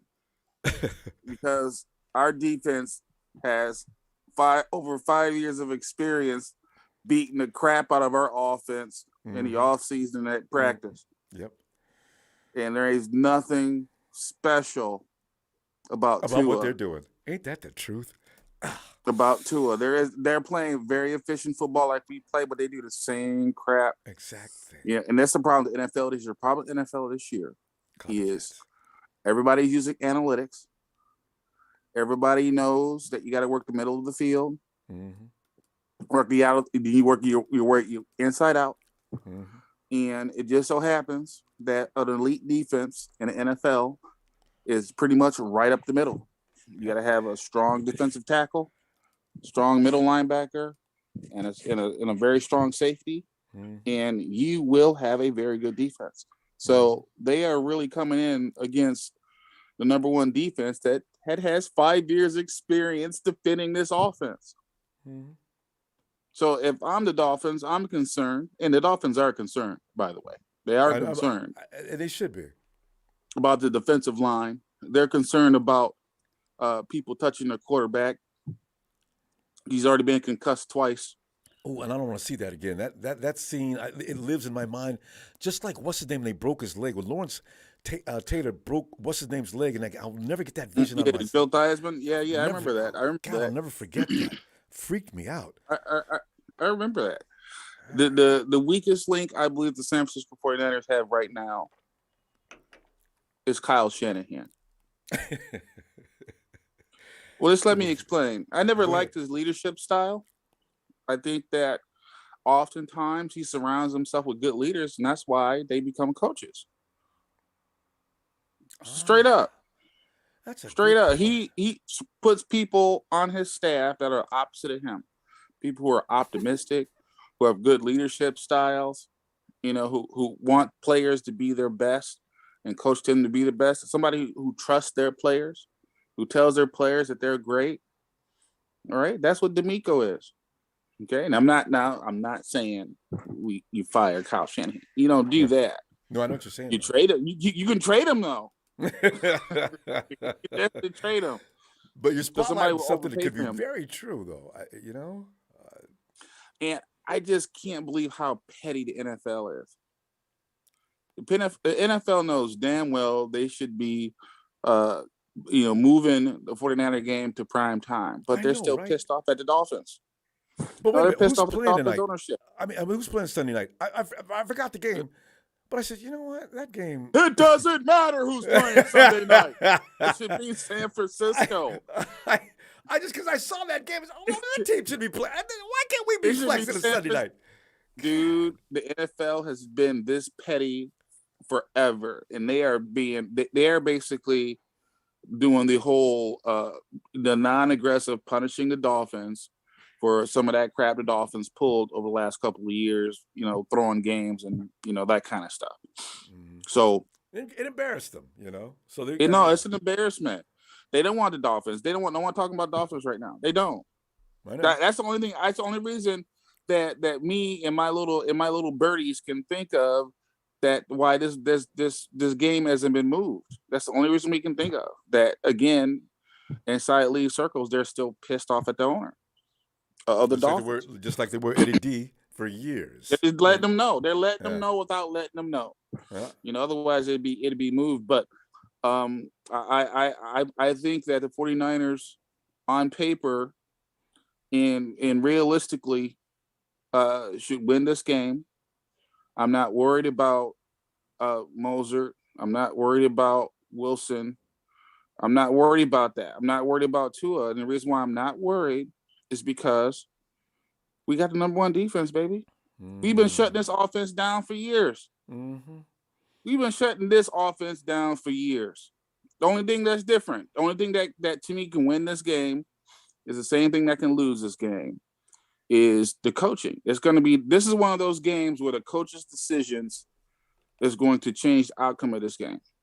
It's going to be what the coaches do at what time is going to be the determination of this game, in my opinion. Now, again, they don't play any downs, but it's the decisions. Yeah, no, they put them in position to win or lose. Yeah, you're exactly. Right. You're going to put them exactly. So it's like, can Kyle Shanahan get out of his team's way? Can he do that? Can Kyle Shanahan get the ball down to the 2-yard line? And instead of trying to run the ball in with Garoppolo or with CMC trying to punch it in, can you use your 6'5" tight end? Can you use your 6'3" Jennings? Because everybody sees that coming. Ayuk with his go-go gadget arms. Dude, if someone was talking about Ayuk earlier today, and Ayuk's got 700-something yards, how many yards do you think Ayuk would have if he had a serious quarterback arm throwing him the ball? Outside. Ayuk would be. He is doing a number on, but he dropped a couple. He should have over 700. He's got 652. He's definitely dropped 50 yards. But he's dropped some balls, but don't make it seem like those balls are like ideally placed. I mean, sometimes they're on the wrong shoulder. Sometimes they're in the middle of traffic. It's not. Trust me. Jimmy Garoppolo will hang a wide receiver out to dry in a heartbeat. A heartbeat. He will. I think he's improved to that this year a lot, though. He is. I tell you what, I'm going to give you my score, and I'm getting out of here. But I believe the 49ers are going to win this game. I think the score is going to be Dolphins 9, 49ers 13. I was wondering, the way you set that up, I was wondering 13-9. I love it. I'm serious. Trust me. I'm serious. Why? Because they both know what they're gonna do. So it's execution. Why? You're gonna be. I'm gonna tune in to be so I can be in your place. Yeah. And you can be in my face. Okay. And I'm gonna tune in because I know you're gonna be sweating the whole game. But it's gonna be one of those games. You're gonna be sweating the whole game. Pop, I should give you a link. You're gonna lose 10 pounds sweating. Have you got Twitter? Yeah, you do. Yeah, I got it. I'm gonna drop a link on you, and you call me at the half. Okay. Okay. All right. I want to drop me the link because I want to see how see how you're doing, Ronbo. As soon as you called, I was sitting there wiping my face off, crying and carrying on. Damn it, Pop! I knew when you was calling. I was laughing and carrying on. This ain't funny. It's not gonna be funny to the Dolphins. I don't know what the Dolphins think they're gonna do. I really don't. I mean, he better come out with a whole new offense because they know how to play against offense. McVay and the Frenchman. I mean, all these guys. Whenever they play, Kyle, they look confused on the sideline. Like, the hell was that? So you know what? I think his boy's gonna be saying, "What the hell is that?" Too. Pop, I'll see you halftime. Sunday. Okay. All right, Ronbo, I'll be looking for you. I can't wait. Like, Pop. All right, Ronbo. Between Ellis.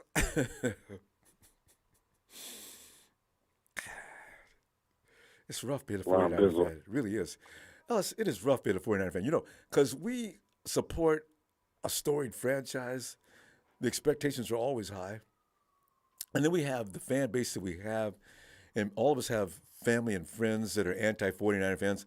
It's really high stress being a 49er fan. Ellis, what is going to happen this weekend?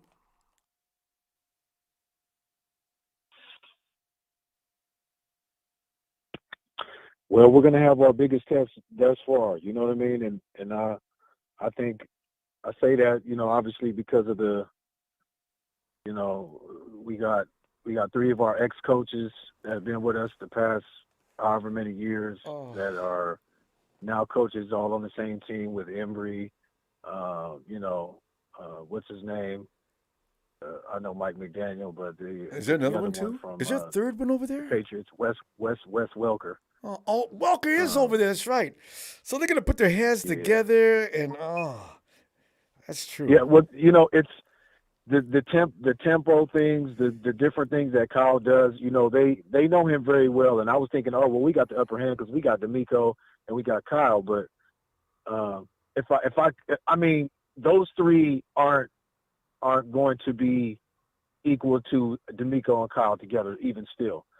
With that, though, they are still very, astute as to what we do.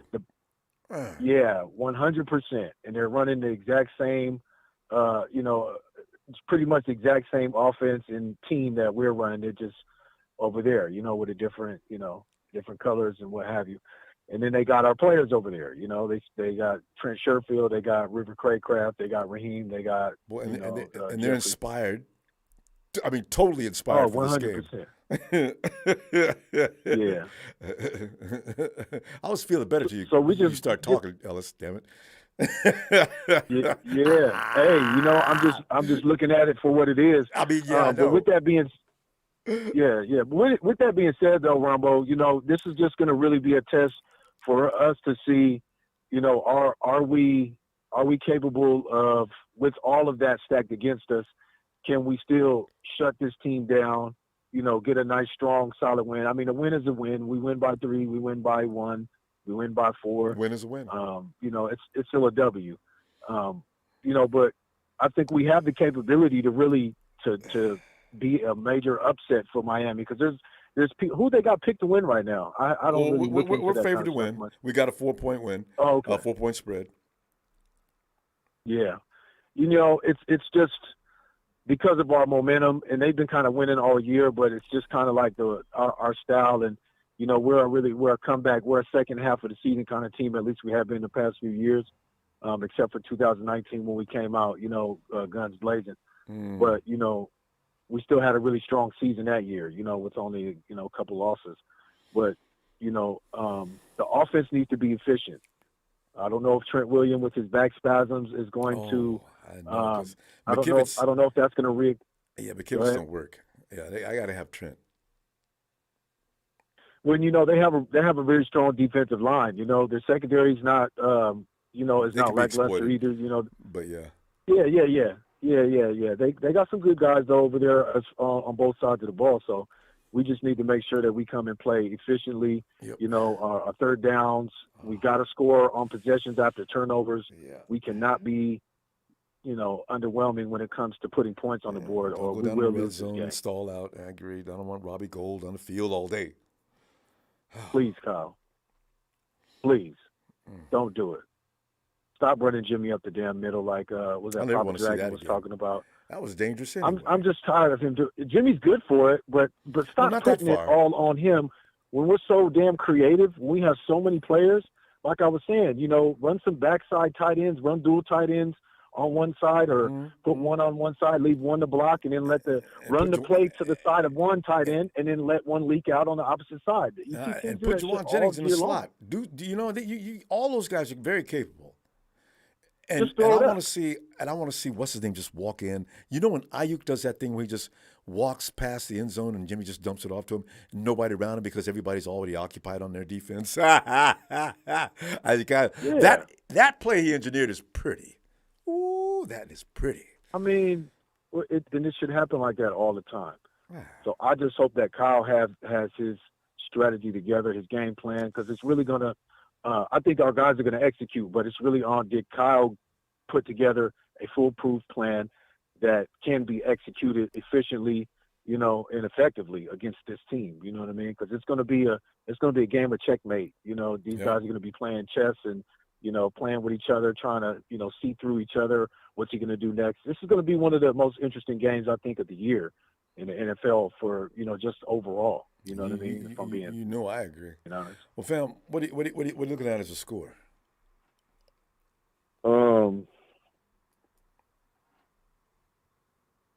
I say 35.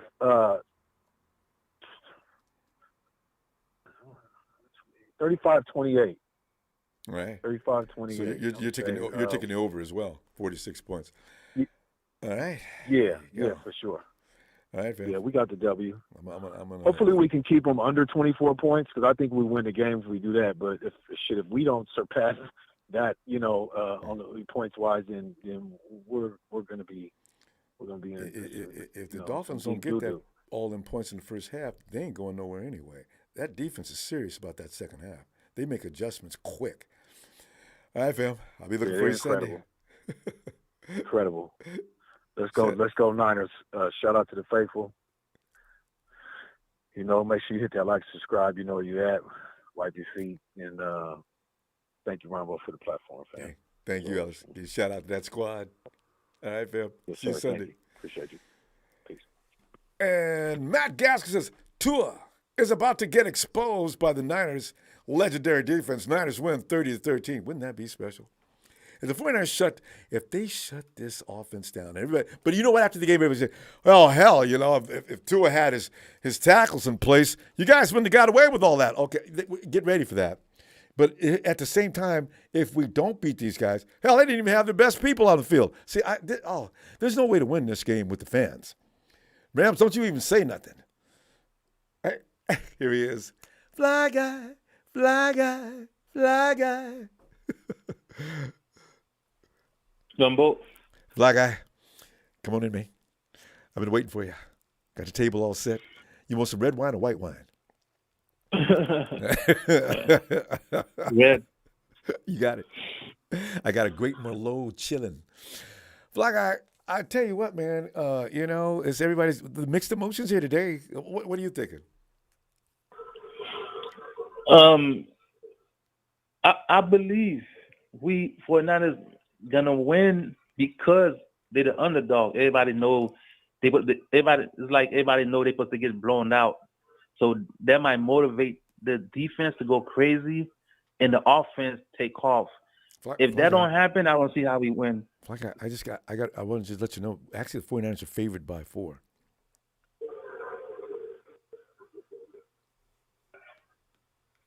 Yeah, that's what I see. It's going to be a motivation game for them. Like, they don't have nothing to lose. Yeah. It's like they're the underdog, so they're going to come out just playing like crazy. If they don't play like that, then they ain't going to win because the offense got to put points on the board. No threes. We're not playing basketball now. The Dolphin is not basketball. And Steph Curry runs out on the field. Curry must have took a wrong turn. He's wearing a 49er football uniform. Does he think he's going to be able to stand behind a 3-point line? Yeah, man. This ain't basketball, man. No threes. We got to put points on the board, man. Points. Take chances. You feel me? Yeah. If we in the goal line and it's 4th down and whatever it's 4th and 5, don't go for the 3. Go for the touchdown. That can change the game. That's what Kyle be killing the vibe with the players. The players don't like that. You know, players don't like that to get this far and then you just kick a field goal. That's true. When they know they can get the first down. Well, that's why you've seen Jimmy go Maverick a few times this year because they get out there and they decide, look, Kyle, no, we're doing this. So, you probably see that. I look for Jimmy to go Maverick a lot tomorrow if the 49ers get into trouble because he looks like recently he's taking things upon his own shoulders.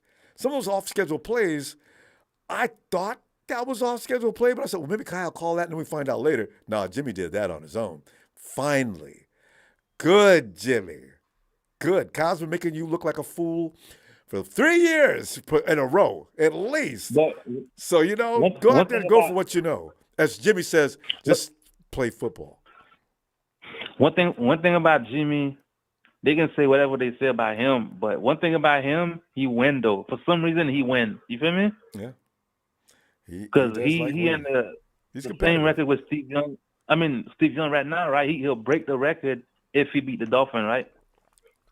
Well, the first one to a certain amount at a certain time. It was the first. I forget the number, but that's over. I don't. Okay. Yeah, so he'll be setting another record now, or depending on how many more games he wins. Yeah.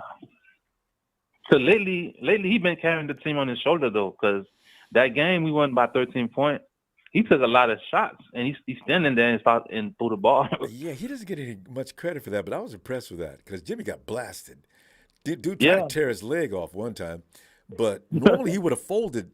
2 or 3 years ago, he might have went down and got just flimsy, but no, he stayed in there. I was impressed.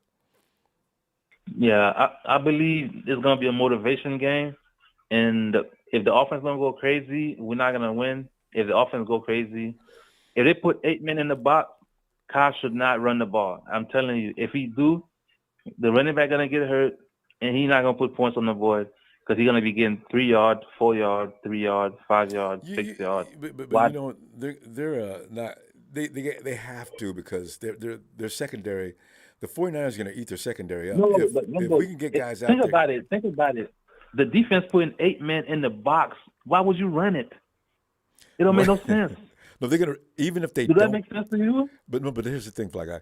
Even if they don't, you can get more possession. Just to give you one stat, they're 25th in the league versus the pass. So even Kyle's not that silly. He is going to throw on these people. Now, how they're going to go about doing that, I don't know, but they're definitely going to throw. Yeah, that's why I said if they put 8 men in the box, we got to go to the passing game. Right. Even if they don't, when they start dropping back, then we hit them with a running game. Don't even worry about it. Even if they don't, they're going to get thrown on. They can put 4 up front if they want to because they're still going to get thrown on. They can't stop the pass. So, Yeah. So my score is I'll say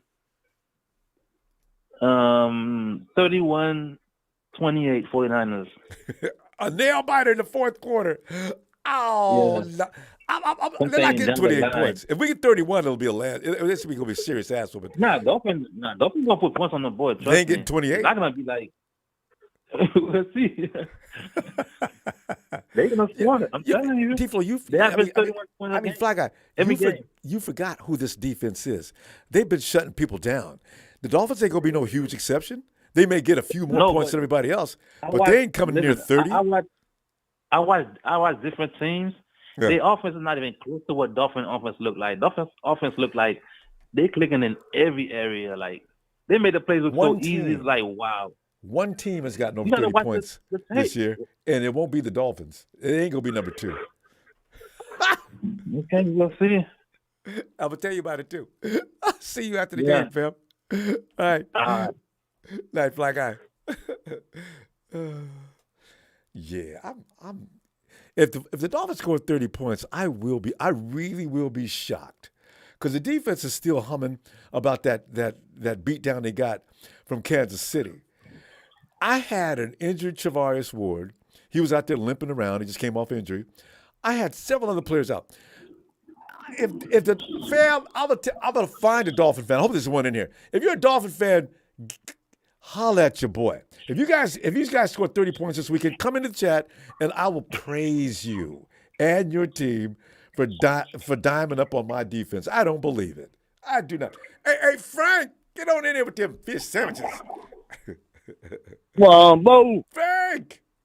What's up, Ronbo? Oh, Frank, man, we in here talking about them Dolphins. This is the most serious game we've had this year, I believe.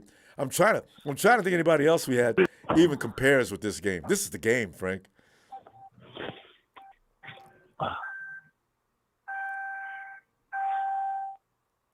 Frank? Hello? Yeah, I'm listening. Go ahead, Frank. Can you hear me? Oh, man. Yeah. What you say? I'm sorry. Is that wrong? Frank, I said this is the game of the season for the 49ers. We ain't dealt with nobody like we're about to deal with this week. You know? You nervous, Ronbo? I was at the start of this, but there's been some things said. See, while we're worried about stopping the Dolphins, hell, the Dolphins need to worry how they're going to stop the 49ers. I'm thinking I forgot about that. And also, I keep in mind our defense, they don't be allowing people to just go crazy. Okay, they let Kansas City get loose. But Tua, while he's good as he is still not Mahomes. I'm starting to relax. But go ahead. Thank you. You just hit the nail in the coffin. And even with Mahomes, that was just a game. We wasn't that. We lost. We ain't gonna make no excuse. So I leave that game alone. We lost. But this game right here come down to Kyle Shanahan.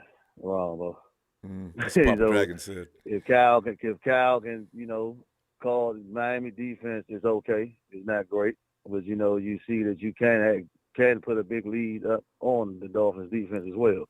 It's just that Dolphins had that firepower can come back, but at the end of the day, it's a chess match game because we know each other. So it is allowed familiarities there on both sides, So, and at the end of the day, it's going to come down to we can't get beat over the top. We got to keep everything in front of us. We got to make sure we continue to swamp, be quick at the ball, quick to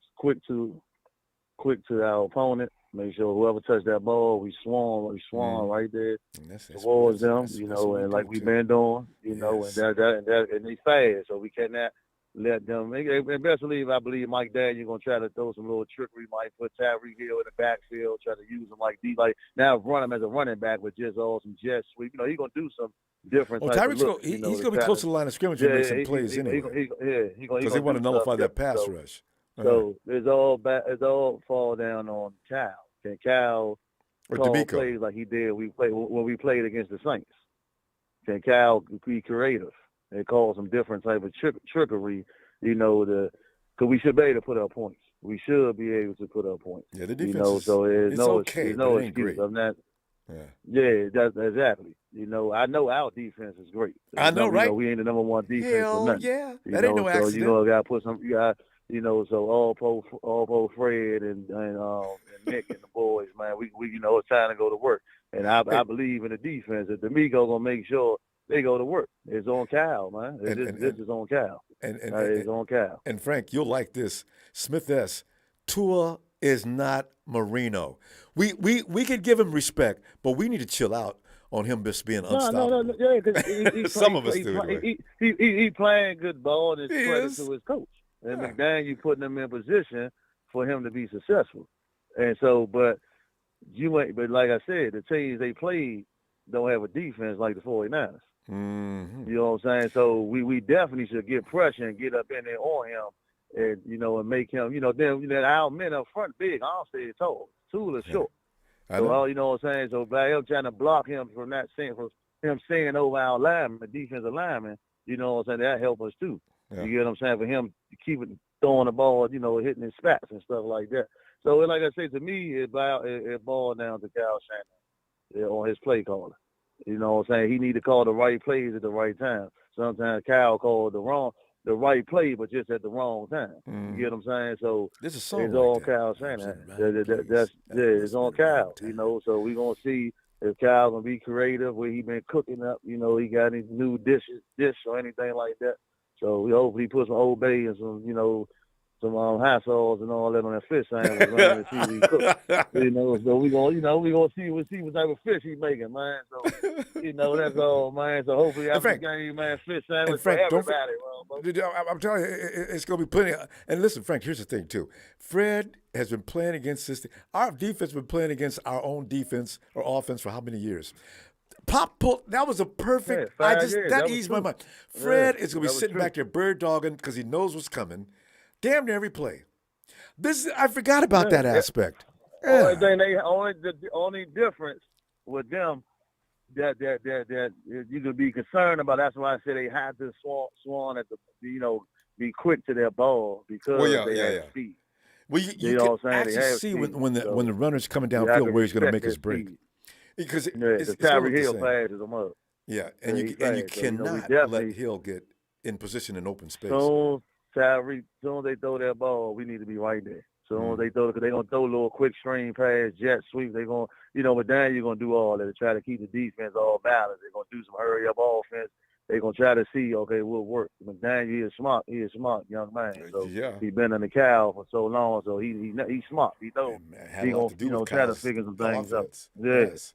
Yeah, he come from under Cal. You know, that was Cal Wingman. That was Cal man. So I'm gonna give him some respect. You know, got to. And Frank, what is going to be your score though? I mean, what do you got? You got a W or an L? I mean, I don't do no that's score. right. I get W. Man. W or L? Man, as long as you get the W, the W. All right, the W. I ain't never say an L. I'm thinking, you know. I'm gonna know that in advance from now on. I'm just gonna put W down for the W, man. Yeah, it's W. I don't do no score. I just want us to win, Ronbo. That's all, man. All right. I think we can do Frank, it, man. You know, we can do it.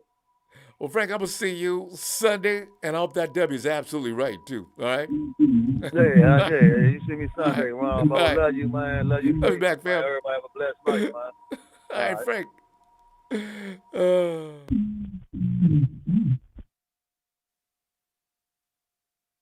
Fam, I got to tell you, you know, this game is making everybody crazy. We got to get this done. Hey, Levi. Oh, did I get that one? Levi, I'm sorry. Go ahead. I was reading. Levi, you sound muddled, but I heard you say what's going on. You see if you get into a better spot. You're coming in kind of strange. Oh, that's a feedback. That's me. Frank, you got a speaker. All right, you sound better? There's a speaker opener. So yeah, the echo's gone too. Frank, I mean, Levi, come on in, man, because like you know what we're talking about. We got some people that are making sure that we continue to worry, and there are those who are pointing out things that make you say, man, we need to relax. Levi, what are you doing? Watch him say somewhere in the middle. I'm always in the middle, Ronbo. You can't worry too much, you know. You can worry yourself to death if you worry about every game. And this game isn't super mega important. If you really think about it, it's not a must win. That's true. AFC game.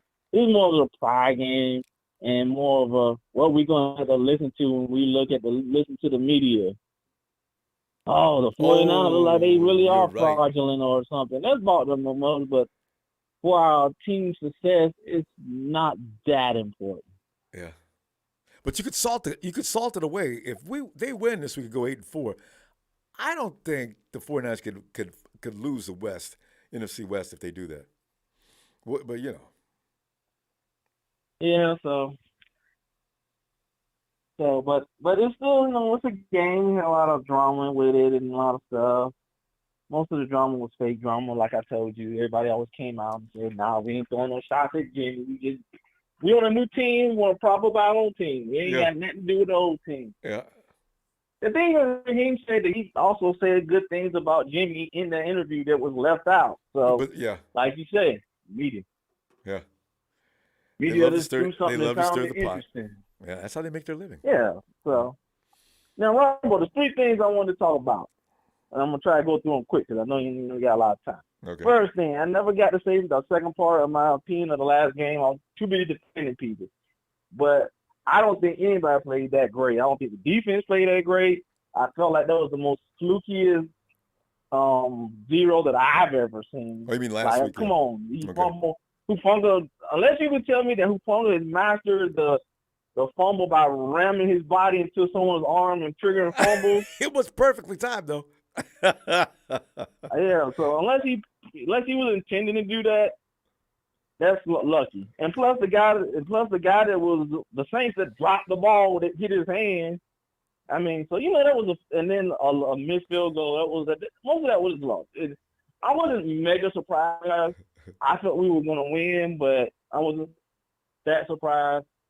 So with that being said, that's my opinion. I'm glad we won the last game, but that shutout was probably the least impressive shutout we had, despite even that being the whole game shutout. The other shutouts felt more convincing because we stopped them from having hope of scoring. And and you may appreciate the comment in the chat. There's someone in there named Ron. The 49ers haven't beaten a good team all season. I'm hearing that every day.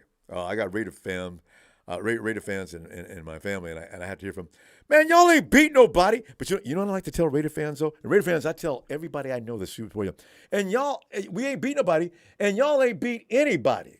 Okay? So therefore, I don't know how do you get licensed to talk? Okay, go ahead. I don't know. Anyway, so I guess, like I said, this would be a statement. This would be a bragging. Hey, what about this team? Were they something? All they're going to say is, well, they were missing their left tackles. That's why. So there's always going to be an excuse. That's what I'm talking about. With that being said, my opinion of the game, I'm going to give the 49ers a W.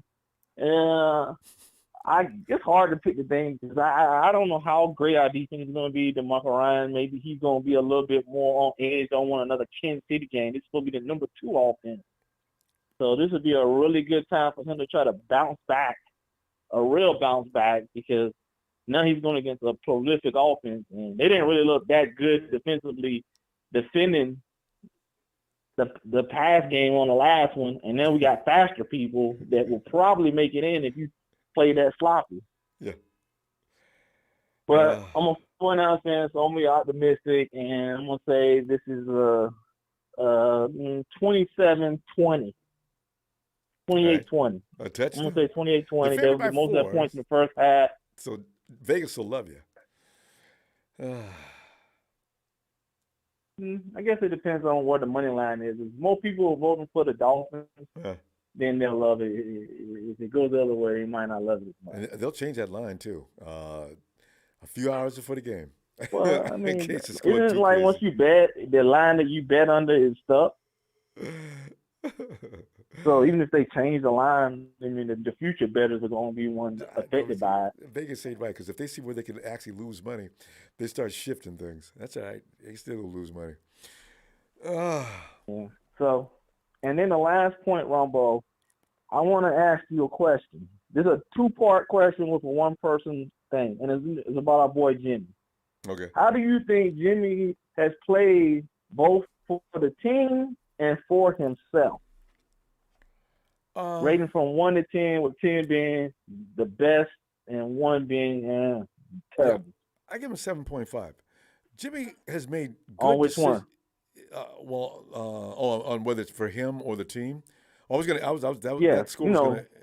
That score was, I say that because Jimmy's playing this year like a person that's actually had experience in the NFL. Whereas before, it looked like Jimmy was nothing but a glorified rookie when he first came to the 49ers. People thought he'd been in the league for 9 years. Now he sat down behind Tom Brady for 4. He came in and played 5 games. He played a couple more the next season, sat down for the rest of the season. He came back in 2019. He played for the entirety of that season. He comes back in 2020. He's out most of the year. So I said, you know what? People think that Jimmy G's got all this seasoning. He doesn't. And in Kyle Shanahan's system, it's very important. Jimmy looks like somebody who knows what he's doing now, which is what I'm really mostly delighted with. He's not making a lot of goofy throws. He's making a lot of good decisions out there. I'm thinking Jimmy G 7.5. He needs to do more. I need to see a little bit better. In the weeks ahead, I haven't got a final grade for that, but 7.5. All right, Ronbo, I'm going to give you a slightly different approach. Real quick as well. For me, with the team, I'm similar around you. I'm somewhere between 7 and 8. He's winning games. He's winning some fans over. I know you've been surprised all this year with all the more uptick in positive Jimmy G takes you're hearing in your callers, and probably somewhere in the media feel like there's a couple more Jimmy G fans that think that he's playing well. Some stuff that you're probably not used to hearing. None of us are. So in that respect, as for the team, I say that. But for himself, I'm actually completely different. I think he's about a 3 or 4. Okay. And that is because, what do you think the general managers? What is the most important 2 stats for a quarterback that's going to get you paid? Wins and losses. No, not wins and losses. Yeah, what do you think? Yards and touchdowns. Oh. The people who are putting up all the yards, 4,000 plus yards, 30 plus touchdowns, you're going to get the big money. It don't even matter you winning. Look at Justin Herbert. That dude he's going to make the highest paid, and right now, he ain't made the playoffs. He ain't getting nothing to all the other great young receivers. But he's going to make that money because what? He's amazing at yards. I agree. Fam, I'm sorry. I knew that was going to happen, Levi. guys, when I say we're going to run out of time, I'm saying it because production is running a red light over here. They'll cut it down. Levi, we'll continue with that next time, fam. I'm sorry. Howard, roof. Howard, get in there, man.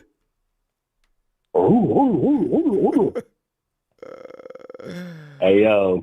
He was spot on about Jimmy. Yeah, he's not. Spot on. He's not going to get any love from most for what he's doing. But then again, I've always said I want to see. Actually, for one reason, for the 49ers, I wish he'd stay because he works well with this offense. But for the fact that he goes to somewhere else, I want to see if I'm right about Jimmy G. Jimmy G does what he's told. But he didn't look like that before he came to San Francisco and Kyle Shanahan's offense. Kyle Shanahan runs a complete 11-man attack. Now, if you put him in a position where he's out there, the man, like he just mentioned, what's his name over with the Chargers, I want to see if he can conduct. You put the team on his shoulders. Can he too navigate a team in that same fashion? I wonder.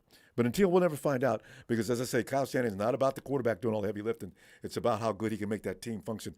But Howard, go ahead. What do you think about this team? And if you want to amplify on that question some more, go ahead.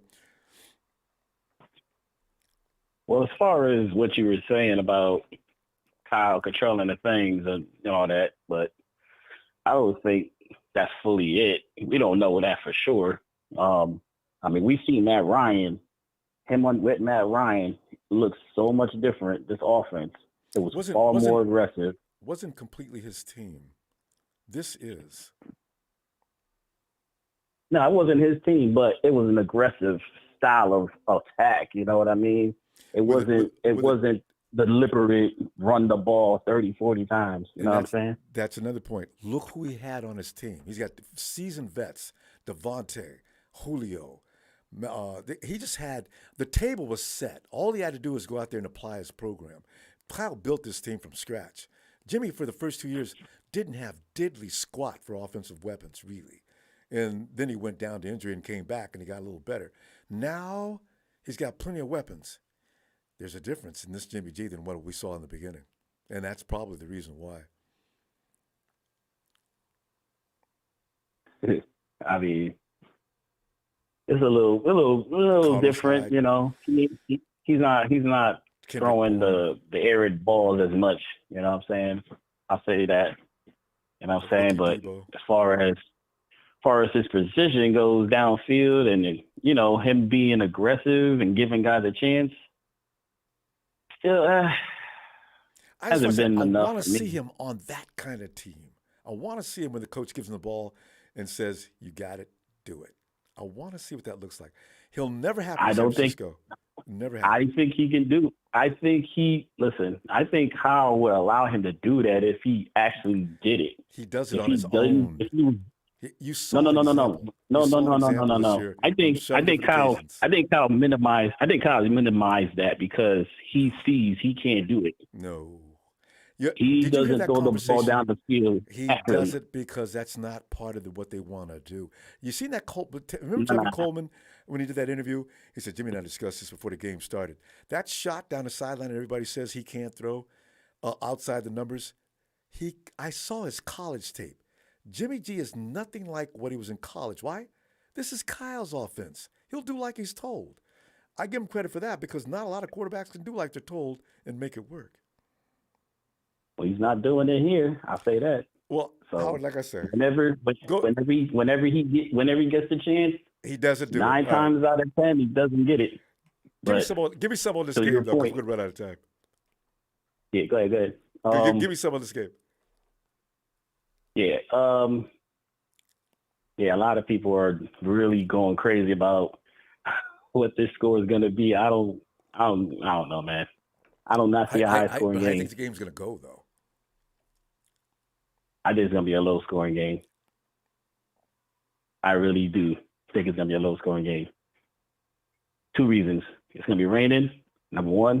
Number 2, these guys probably not going to try to, you know, do something so, you know, out of character to the point where they may make a mistake. Both sides. Oh, yeah. That's what I think. This is going to be a chess match at first.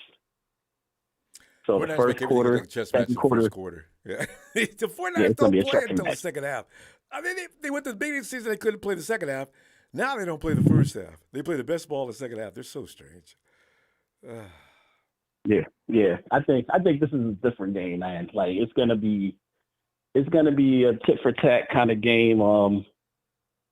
But in the end, you know what I'm saying, it's gonna show that this team is probably at the end of the game probably equal, maybe. But I just think it's a matchup. Howard, I just want to say their defense is not equal to 49ers defense, though. That doesn't matter. But you said they were equal. You said they were equal. I don't think. You mean overall? You mean offensively? Overall as a team. So really? we can look at Pro Bowls and all that other stuff. That don't matter. Howard, their defense all that is not other ranked. Stuff don't matter. Their defense isn't ranked in the top 10. That don't matter. Well, I mean, but don't call them equal. I mean, you can't call them equal if one's accomplishing a lot more than the other, right? Okay. Anyway. Okay. Well, okay. Is this team accomplished? Did we win a Super Bowl? The Dolphins haven't either. We didn't. Yeah. So how can we say we that much more accomplished than they are? Well, I mean, this year you look at the teams being equal. I don't think the Dolphin defense is okay. Well, anyway, what do you got for a score on this? I hear what you're saying, man, but I'm gonna be bold to say something that probably nobody's ever said it on your show, so I'll be the first to say it. Somebody already said we're gonna be a low-scoring game. Yeah, I think this game could potentially end in a tie. No, nobody said that though yet, Howard. This I did not anticipate. What do you think, man? Would you want to see this in a rematch in the Super Bowl? That would be nice. And if you got a tie in this game, it sets the table for that. I agree with that. I like that.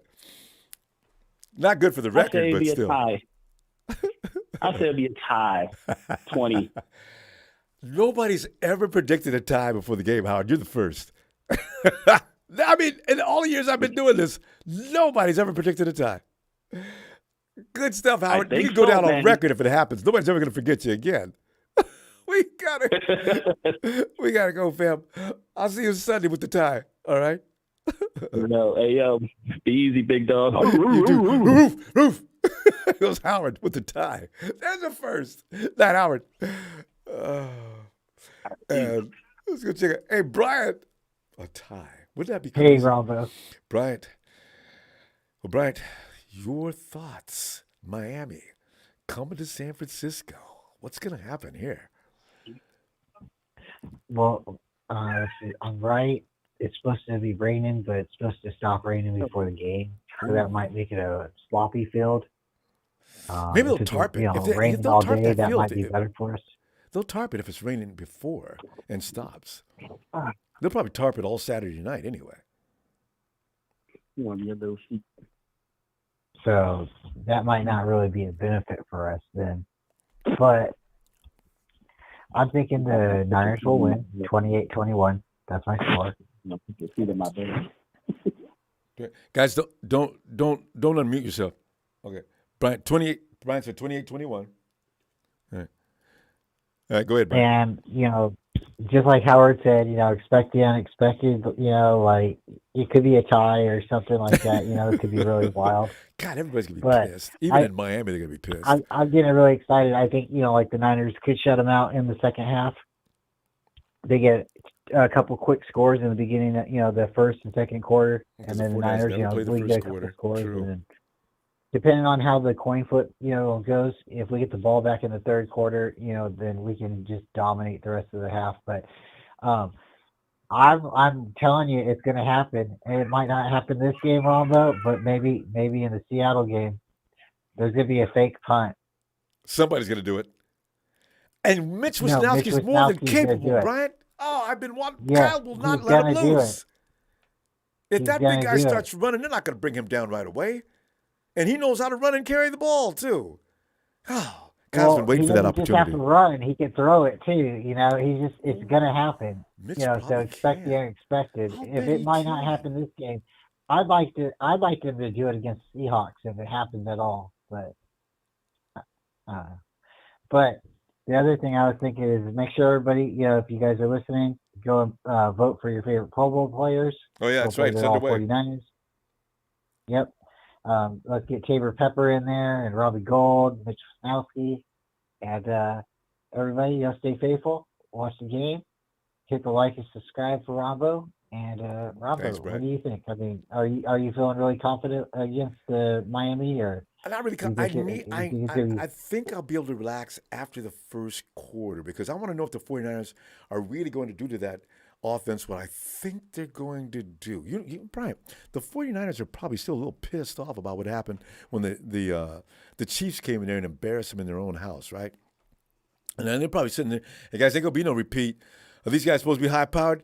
So were the Chiefs, and we're not having that again. So the Dolphins could be victims of a 49er rage and anger from getting embarrassed like that. I got a feeling nobody on that defensive unit wants to be the reason why the 49ers get beat.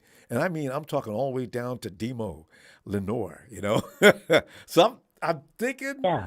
And as far as the offense goes, I don't think the Dolphins offense can stop the 49ers. I really don't. I think you're right. I think the defense really doesn't want to get beat by anybody. I think maybe the weakest part of our defense might be the corners. And I think right now, if we play the Chiefs, it's in the 49ers' head. It's not really the Chiefs are just that great of a team. I think it's just in our heads right now. But the Dolphins, I don't think they're so overpowered. I think it's the same team that we play. It's the same offense. It's just they got a couple faster players or they utilize them differently. They maybe have a quarterback that can stretch the field differently. But hey, Ronbo, thanks for having me on. Yeah. It's Friday night. Get you a pizza tonight. Like and subscribe. Go feed that MC cat of yours. And we'll talk to you real soon. Thanks, man. All right, fam. Night, Brian. All right. See, here's the thing. Also, they don't have the combination of players the 49ers have offensively there. There is no CMC that can bail you out as well. And Tyreek Hill does his thing, but he doesn't do it like CMC does it for the 49ers and Jimmy Garoppolo. Jasicki's good, but he's not George Kittle. And also, they don't have a guy that can defend Brandon Ayuk. The more I think about this, and Jawan Jennings, there is nobody who can actually guard Jawan Jennings. He gets away no matter what. Why? Because it's usually one-on-one. There are some chess pieces here that I think the Dolphins are going to be tough. I'm not downgrading them, but I do see, the more I think about it, a slight advantage in front of the 49ers on both sides of the ball, especially the defensive side. Hey, Nigel. What's up, Ronbo? Nigel, man, we're looking at the game we're going to be most tested of the year. What are you thinking? Quite frankly, I think these the Dolphins are pretenders, Ronbo. There's a lot of that this I year. think they're a bit overrated, honestly. I think that they're a good team. They're well coached, but I don't know. I don't think that they're going to be. They're definitely not going to be representing the AFC in the Super Bowl to me. They're not going to get past the Chiefs. They're not going to get past the Bills. I don't even think they'd get past the Bengals if they played them in the playoffs. So overall, we're a better team. We've got a lot of familiarity with the coaching staff, and I think that just the way Kyle operates, specifically him, because I've heard a lot of people say this tonight, and I agree with them, is that Kyle Shanahan is going to be probably the most important factor in this game, his coaching anyway. And when he plays against people that he's familiar with, specifically McVay, but also with LaFleur from Green Bay, he always comes out with a mastermind of a game plan. Don't Somehow, forget McVay. some way, It's even worse. Well, yeah, that's what I said. Yeah, McVay and LaFleur. So he's always coming out, and whether he's whooping them or eking out a game in a weird way, like we did against the Packers, where we won with special teams, somehow he's able to get his team to find a way to win the game. So, and like you're saying, they run the same. They try to run the same offense as we do, but it's Kyle's offense. You're not going to beat him doing his own thing, and he's proven that. So that's why I think we're going to win this game, but also for the simple fact that I just don't think that I like McDaniels. I think he's a great coach, but he is. A lot of the stuff that's said about him, and specifically about our own fan base, like how we get mad at Kyle Shanahan, and me too. I've gotten pissed at him this season because he's had his issues this year and in previous years. But I mean, even when McDaniels was here, we came. It seemed like we did certain things differently that seemed to work. But if you look at our offenses, they've had games where they're kind of one of those like boom or bust teams. It seems like the games, of course, without Tua, they've lost.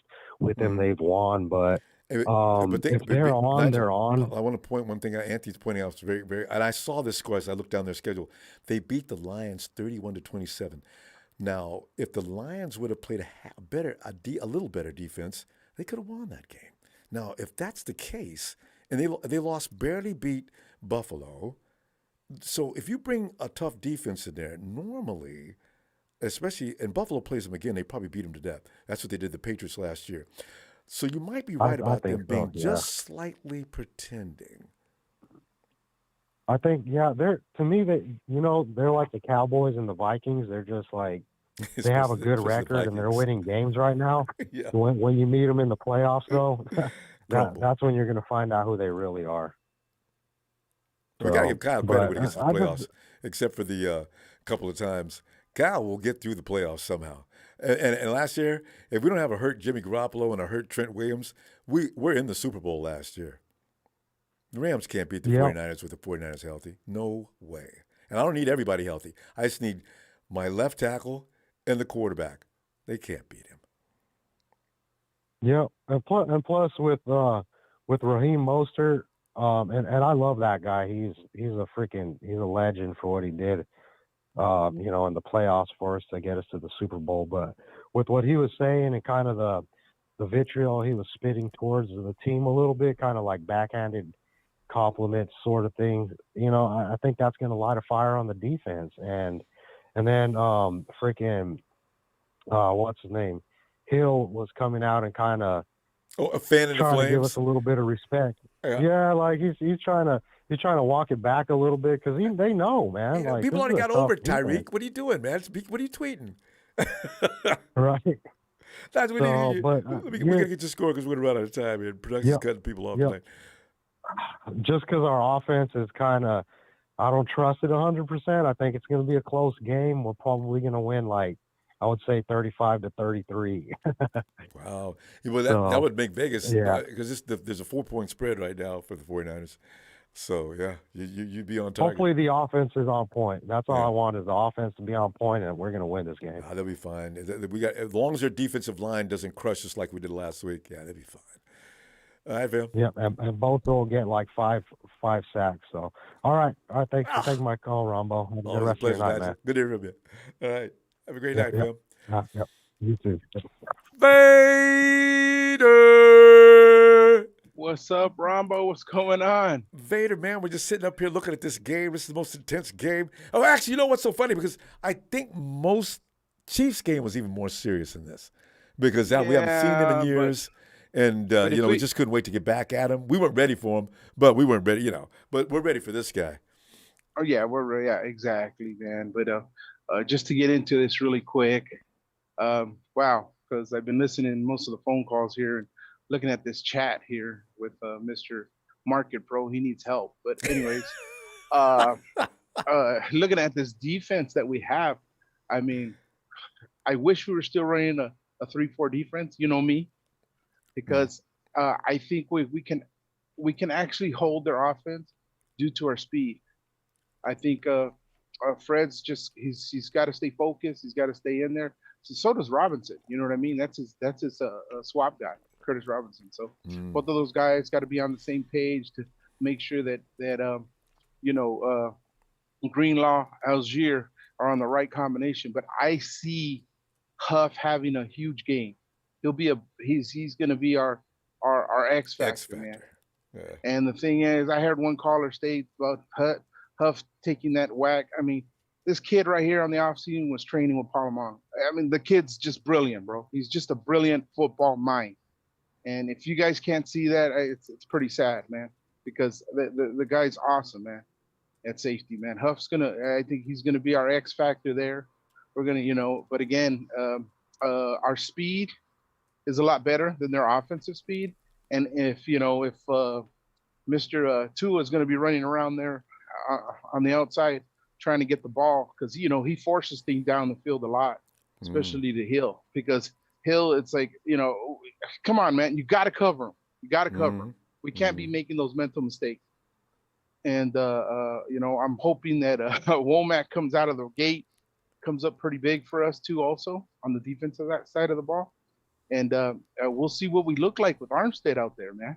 Because I know Nick's going to be looking for his tackle. So I'm not too concerned about our defense going up against their offense. There's a lot of talk. Oh, they know our plays. Come on, man. If you look at how the Dolphins offense have won their games and the type of defense, they lost 3 games this year, right? Tua wasn't there though. But we know, But what I'm saying is they lost to Cincinnati, 15-27. They lost to the New York Jets, 17-40, and then they lost to the Vikings, 16-24 points to the Jets.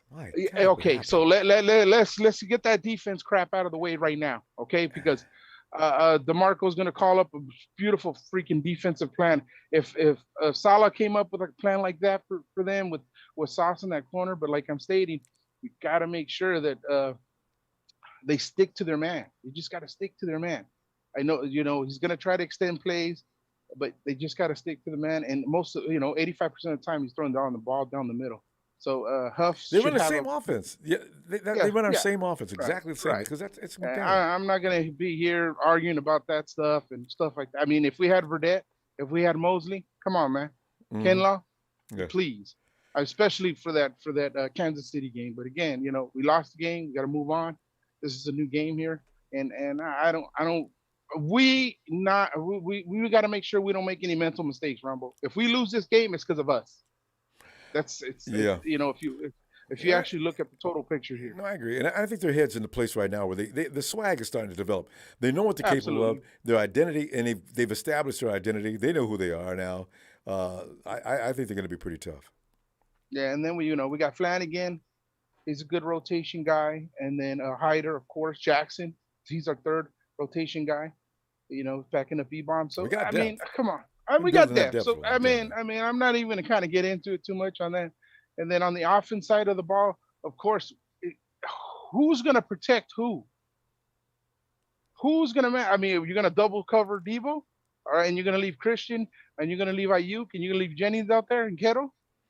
And then don't forget our X factor on that side of the ball. And JJ, and the fact is, their defense is so-so. It's okay, but nothing special. Now, that's why I say you got to give the edge to the 49ers slightly on that. Because if both teams are almost equal offensively and the defenses ain't, well, hell, what's going to happen with that? I think we got that. Yeah, we got that. And then all of a sudden, dude, they're going to hand the ball off to Juszczyk or give him a quick dump in the back, and they're going to be like, oh, my God, we forgot about him. And they're going to start focusing. It's going to be a big cluster.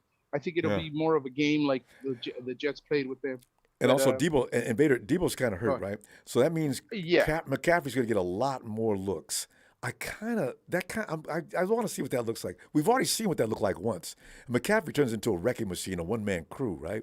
So we'll see. Right, but Rombo, he's got to swap out with Mason and Price. And I'm not saying Jordan Mason. I don't want him running the ball anyway.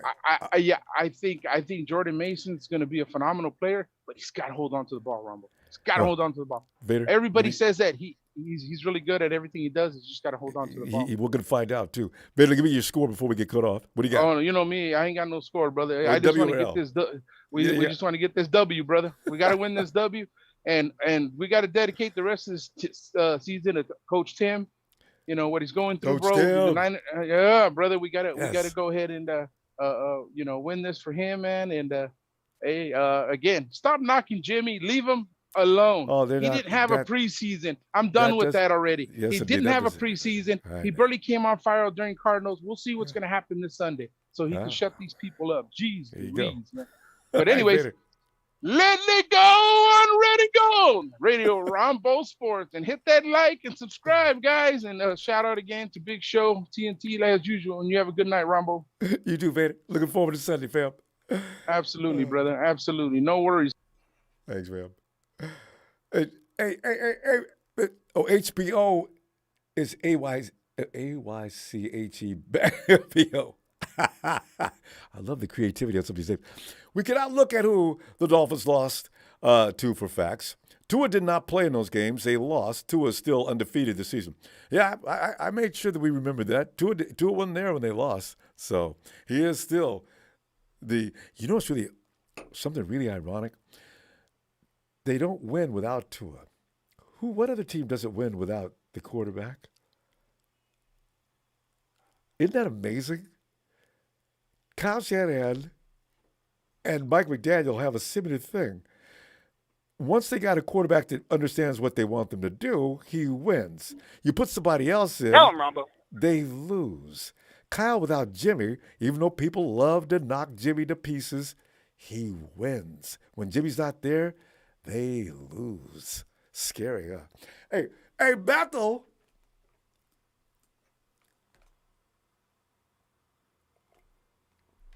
Wait, I'm waiting for the door. Oh, Bethel. That's good. We're back, Bethel. Bethel must have got tangled up in that door outside. He's trying to get it. I can hear him yelling in the background. Hey, Tony! Ronbo, good evening. Good evening, How are Tony. Doing great, nervous, because, before games, especially when, it's so good, though. Tony, when I have this feeling, we win. It's when I come in there talking trash is when we lose. Every game that I thought we were going to win this year, oh, come on, man, the Broncos, I ain't worried about the Broncos. Little Russell new team got beat by 1 point, couldn't score a damn thing. Well, I was I'm losing to you guys. I didn't talk trash against you guys, so I'm okay there. I said, wait a minute, guys. You know, I was watching them last week. I don't know if this is like, I don't know. I was really uncertain about that game, and I was right for once. We lost to who else? Oh, damn! What's Denver? The Denver game was disappointing. Denver game, the Falcons. We lost. Who's number 3 team did we lose to? I don't know. San Francisco. Oh, what am I talking about? The Chiefs. Atlanta. Well, Atlanta. I call Atlanta already. That's 2. The Chiefs. The worst beating of the year. The Chiefs beat the 49ers from first quarter minutes to the fourth. And the fourth loss. We got 4 losses? Yeah, because you lost opening day to Chicago. The Bears. I keep forgetting about that game, yeah. There it is. I had no opinion of that Bears game. I didn't know what to expect. Damn it. But anyway, yeah. So if I come in feeling a little concerned, that's a good thing. I'm a little concerned about the Dolphins. I don't know exactly what they're going to be about or how the 49ers are going to take them. So, yeah, that's how get out the Tua. Yeah, and get it out will. there and make them feel uncomfortable. Yeah, and that I'm certain of. But I wonder, is he gotten to the point now where he can get frazzled back there and still get that ball off? Because he's quick to get rid of the ball, and that's a plus. That's what made Jimmy's offensive line look better than it has, except for this last week. Get rid of the ball, and no matter what your offensive line looks like, they're not going to make you lose. And Tua seems to have that down. Yeah, but your people's got to.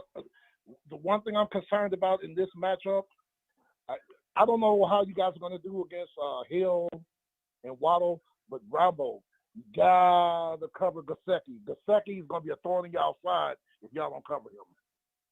I agree. As I told you, I liked him coming out of Penn State. I was hoping the 49ers would draft him. Yep. And their defense is not as good as you guys' defense. Fully agree, and that's where I think the edge is going to be. I see, because the 49ers, if they're going to score points, well, their defense is not going to stop the 49ers from scoring points either. At some point, the 49ers have got to stop them, though, so they can pull ahead. Yeah. Yeah, they got Christian Wilkins, who I wanted us to draft at defensive tackle out of Clemson. They got Jalen Phillips, the former first-round pick from 2 years ago out of Miami. I don't know how he's doing, though. I haven't heard anything about him, the defensive end. Yeah. I don't know. Miami, I was watching them against I don't know if they had people out on defense, but I was watching them against the Texans. The Texans are shooting themselves in the foot, and they're dropping passes that they're wide open. And I'm thinking, why are they wide open? I said, you know what? There's this defense in Miami. I thought they were better. They were better last year. So, yeah. I don't know what's going on. They got with some that. good college players, but as a unit, as a whole, I don't know how good they are. Let me see. They've given up 7 points, 38 points, 19, 27. Yeah. They gave up 40 points to the Jets. Yeah, that's why I said I don't know if they're all that scary on defense. They got an offense that goes working, but the defense can be had. They went to Chicago, Bravo, and they gave up 32 points to the Bears. Yeah, and actually, they almost lost to Don Burr's company. So. I'm gonna tell you, Don Burr's team has improved, Ronbo. A lot. You said that last year. I a lot. They can score points. Yeah, but they still can't stop nobody. Yes. Well, they're gonna. They got them draft picks. Tony, we may have had our last year to laugh at Don Burr. Because I know. those guys they got this year on defense, they're going to mature. They're going to get some more people. Yep. Jeff Okudah out of Ohio State, the number 1 pick from last year, he intercepted Justin Fields, who was his teammate at Ohio State, a pick 6. Because he knows it. Chicago the last time. Yeah, exactly. Yeah. Ronbo, doesn't it feel so good not to have that round bacteria in the chat. It feels so good. I honestly, I kind of miss them. I mean, they were so annoying. They were kind of annoying and entertaining at the same time. That's okay. They're watching. Yeah, they're watching. Guys, you can come on back. I mean, you guys are thick-skinned. Pretend like it's before the season started. Exactly. Well, you see the Seahawks played at the Rams this week. And, I know I hate that. Check this what a out, Rob. break. I thought about you today when I heard this. Now, concussion protocol, they cleared the Golden Boy, Matthew Stafford, to play. They cleared him, right? But he ain't playing. I thought about it. Because they're hoping these guys can heal up for next year and they can make a comeback, right? They shut down Aaron Donald. He ain't coming back this year. He's not playing. Yeah. So, and Arizona's off this week. Yeah. Well, they've been off every week. Did you hear what the former Cardinal cornerback Patrick Peterson said about Kyler Murray? What? He said Kyler Murray is selfish. He's all about himself. Oh, it's clear, isn't it? It is so clear. Kyler is all about he had that temper tantrum. I need to get paid. Yeah. Tyler, you're still in the rookie contract. Why are you? And what have you done to be getting paid? Shut off all the social media. I'm like, excuse me, you're the one that only threw for 157 yards in the playoff game. He's still mad about them saying he doesn't. Last year. He's still mad not about mentally tough to play the quarterback position. Not. He's not. That's right. No. And having to be told you need to study the program each and every week. What? Y'all go diss me like that and put it out there everybody can see it? Well, if you do it, nobody would have said anything. They didn't make that up, Tony. They did not make that up. Who makes stuff like that up? And they're going to blow that team up anyway. Like I was telling you a few shows ago, J.J. Watt's going to be gone. DeAndre Hopkins might be gone after this year. AJ Green's going to be gone. They're going to blow it up. Well, Tony, we're gonna go. I tell you what, I'm going to see you Sunday. Good luck with your game, and we'll talk then. 31-20 Niners this week. And what's the status on Deebo Samuel and what's his injury? He's questionable because he's got an injury, a leg injury as usual. It's just it's a soft tissue thing, but it's probably not healed up enough for him to go out there and beat Deebo. So okay, we'll see. Well, Ronbo, you have a great weekend, and I will see you Sunday, sir. And good luck. We play the Steelers. I'm not looking forward to that. They're getting momentum. Yeah, they're getting better, but you guys haven't regressed, so that should be a good game. All right. True. Talk to you Sunday, sir. Looking forward to it. All right, have a great night. And who's that for now? Who's that just said that Jimmy threw the INT against the Chiefs and it went down from there? Central Valley King, did you watch the game? The 49ers got beat on both offense and defense to death. Why do you spotlight Jimmy? It's amazing how some people do that. That is not when the game started going downhill. It was a part of the downhill. Hey, Scapelli's Appliance Repairs, 24-17 Niners all day. HBO is HBO. Oh, HBO. Now I got it. Look for McDolphin to line Waddle and Hill on Jimmy Ward. See how long D'Amico takes to play cloud coverage. Corner blitzes. Jimmy may get picked on. You know, in past times that might have been the case because McDaniel does know Jimmy. But Kyle knows that McDaniel does know that that's what would be expected. I'm looking for Jimmy to have one of his best games of the year. Why? Because Jimmy's probably, from that last week's game, he showed me some character I didn't know he had. And against the Cardinals, I was delighted. Some of them shots were like elite. He's got the talent, and now he may have the mentality. He's gotten Kyle off of his possession. He's gone Maverick a few times. I like Jimmy in this game. Hey, Bethel.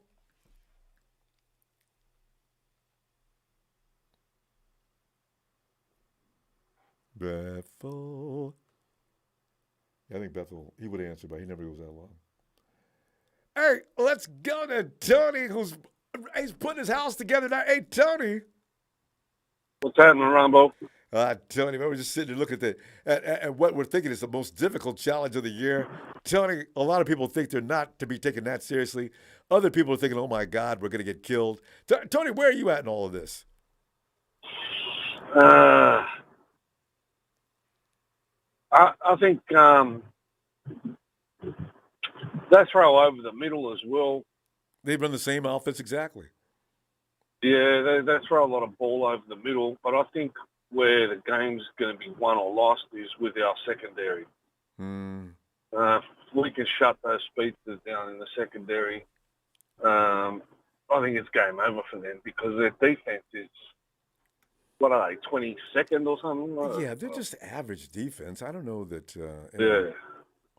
So if we can get after Tua, and like I said the other day, have two safeties out the back for those speedsters and tell them, who funga, roaming around the middle, cutting the crossfield throwing lanes off. Yeah. I think we'd be in good shape there. But the other thing I want to see is Jordan Mason running the ball. I think Kyle's going to try and run the ball on him first. He's going to give that a crack first. I think he's going to try and run it. If it doesn't work, they might go to something different, maybe go to the air. But McDaniel gives his quarterback up. Their secondary is about the same as ours. They're ranked 25th. In fact, I think their secondary is ranked below the 49ers secondary. I look for that ball to be in the air a lot with the 49ers, which will make it easier to run. Kyle doesn't. You know how he is. He's not going to really trust Jordan Mason a lot. And he's better not run Christian McCaffrey between the tackles. But Tony, you and I talked about this. You know he's going to do it, but I hope he doesn't overdo that. I hope he doesn't put Tevin Coleman in there, but he's coming, Tony. Get ready for it. Jordan, mate. You know how he is. Yeah, he wants to stay with his people that he used to play with, and Manor and this and that. Veteran. Blah, blah, blah, blah. But Mason is, I've heard people say he runs like beast mode. Yeah. And he's bigger than beast mode. Beast mode was beast mode wasn't 212 or something. Yeah, he wasn't that tall either.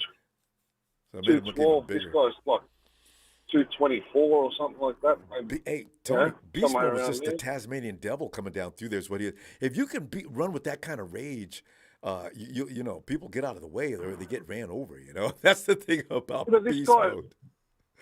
This guy runs with his hair on fire as well, Ronbo. I know, yeah. Why not give the kid a crack? I mean, you got my the only way. These kids have got to sit for an exam and go to Get up Yale. to church Sunday. I know, right? Yeah, go to Yale University to pass bloody Shanahan's criteria and all this horse shit before they even snap. Tony, I've already got the game's going to open with McCaffrey running up the tackles. I guarantee it. McCaffrey's going to open the game, running between tackles. And I'm going to get mad. You're going to get mad. We're all going to get mad. We're going to say, Kyle, don't put him out in space. Let somebody else do the heavy lifting up the middle. He won't do it. Well, you could run Mason up the middle all day. He's a Agreed. bell cow, mate. Agreed. He won't do it.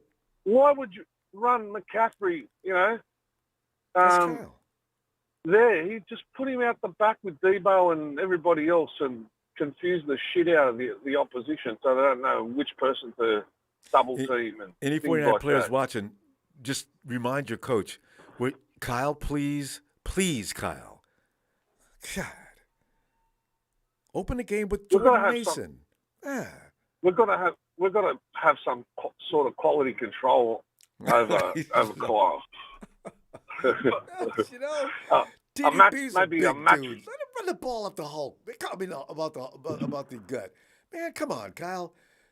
It's a waste of a player. We need to have some sort of match review committee, Ronbo. Put together a match review committee and scrutinise him after every game and say, this is where you stuffed up, mate. Here, there, and everywhere. That's why we lost the game, you idiot.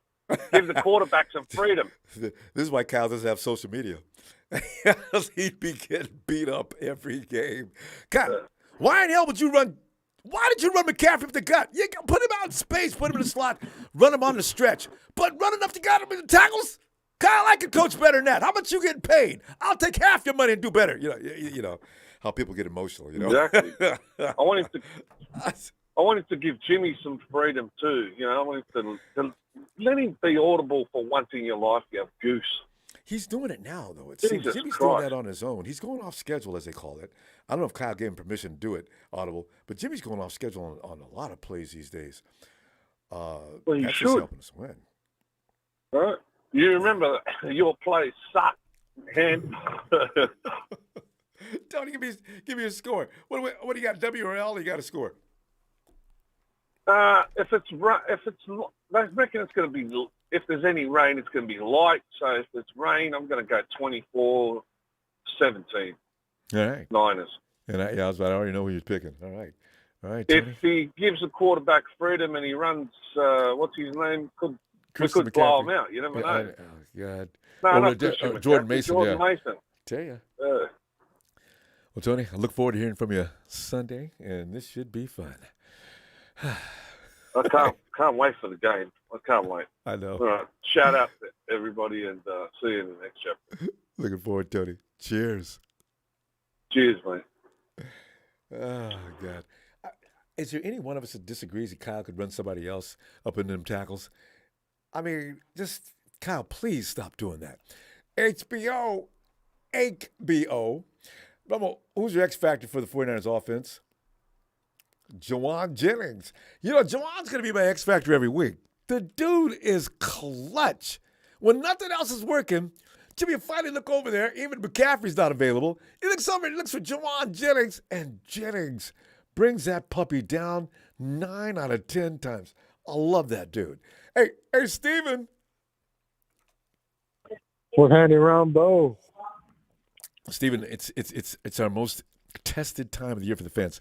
We're looking at a Dolphins team that's been high octane, and we got this defense that we like, and we wonder if they're going to be able to pull that number on us. Most of us don't think so. Plenty of us think so. And the game's going to come down to whether our defense can shut them down or not.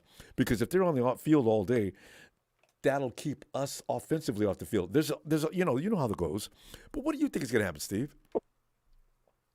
Ronbo, honestly, I mean, if we can lock up Tua, if we can lock up Waddle, if we can lock up Tyreek Hill, then we're set. Because I don't think I've ever heard anything great about Miami's defense. I really don't think I've ever heard anything great. And if you look at every game that they had, I mean, we're compared to us. I mean, we're top. Our secondary's top. We are, if not the best defense in the entire NFL. And that's not just me talking shit. That's just in general. I mean, that's just facts. Proving it. Oh yeah, they stood the test of time and time again. And I mean, look at all the scores. I mean, really, they're letting teams like the Chicago Bears score 32 on them. The Detroit Lions 27. Yeah. I mean, literally, and they lost to the Jets 40-17. Lost to the Vikings 24-16. Right. And they lost to the Bengals 27. Yeah, that's why I know they're not going to stop the 49ers from scoring. People can get over that right now and get up off Jimmy. It's that. Even if Jimmy doesn't play, I think they score points. Like, don't get me wrong, their offense is high-powered. They're extremely high-powered, but their defense is what's lacking. That's why every single score that you see from the Dolphins is very close. It's either by a field goal or one single touchdown, if not 1 point, Mm-hmm. So am I a little worried? Kind of. Well, you got to. It's still football. Yeah, it's still football. It's any given Sunday. That's the worst part about football. Unless you're like the Bills or the Chiefs or dare I say it, the Eagles. You don't have to really worry. They got a defense too. Yeah, Eagles got a defense. They're set. They're stacked. But are they as good as the Niners? Who knows? That's their offense, that's going to be scary. Of course, the my only Commanders concern, Ronbo, went in there and took it to them. So, we'll see. But go ahead.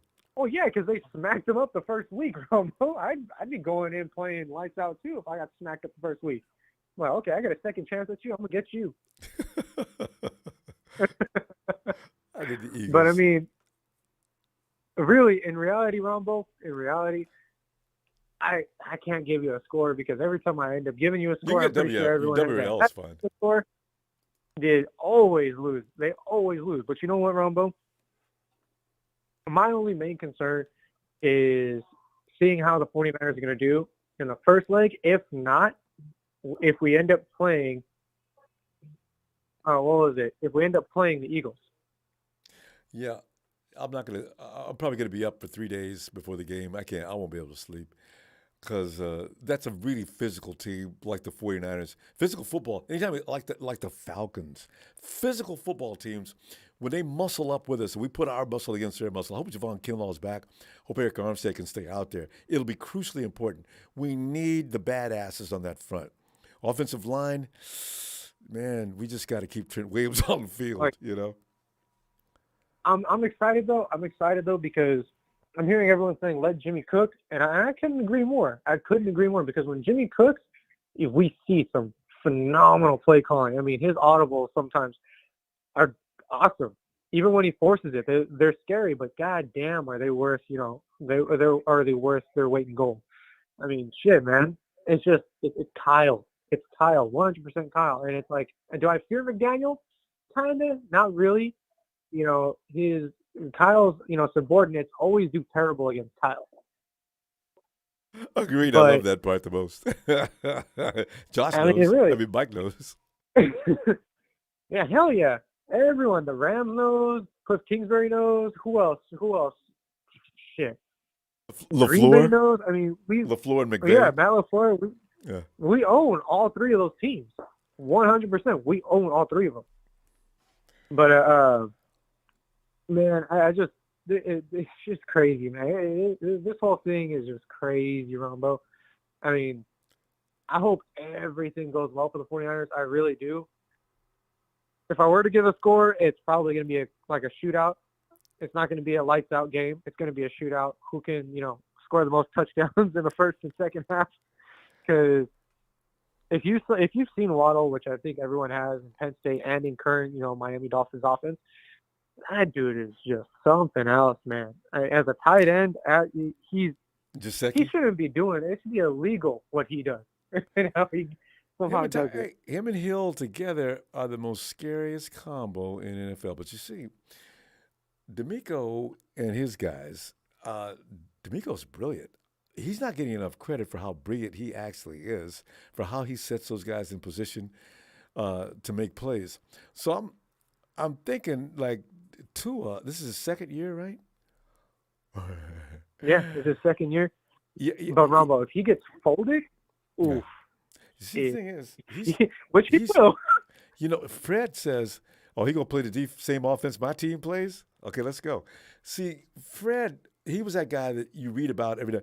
Fred Warner picked off Jimmy Garoppolo today twice. Talanoa Hufanga, who's seen this offense for how long? Jimmy Ward has seen our offense for how long? There's a lot of veterans out there that know how this offense works to death. They're going to look at this game as a scrimmage game. Now, if they apply that skill, it doesn't matter who's on that team. 49ers are already going to know what's coming. But see, that's the thing. That's why I'm worried, because they're comfortable with that Kyle mentality offense. Well, and Mike McDaniel might be a little sneaky. May shake it up a little bit. You're right. Yeah. If there's anybody capable of doing that, it's McDaniel. You're absolutely right. So, he's you know how he is, mad scientist. Steven, we're gonna go. We're gonna go with your W, and we'll see you Sunday. All right. I'll see you Sunday. Well, all right, man. Have a good night. You too. All right, Steven. Tua's third year. What was Tua last year? Oh, he got benched. Wait, did he get benched his first year or second? I remember he was in and out. They took him out after 6 weeks in the first season and put what's his name, man? Anyway, he's got 2 years at the most of seasoning now. So but he should be ready. This is the thing, and I'm not taking away from Tua. He looks damn good out there in the mic. But as far as fooling anybody that's on the 49ers defense, that's another question.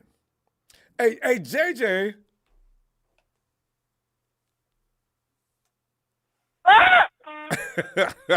There he goes. JJ's there's dogs always run out while he's driving down the road. But JJ's cat-like reflexes, always maneuver away. He's not hit a dog yet. There's a bear, Ronbo. That's even better. That'll do damage to your truck. Oh, that reminds me of a friend of mine. He ran into a deer one time. The dude had a Corvette. I said, dude. Oh, man.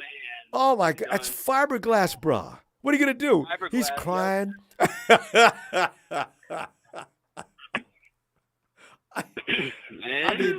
mean, I'll never forget that. You got to watch out for big animals.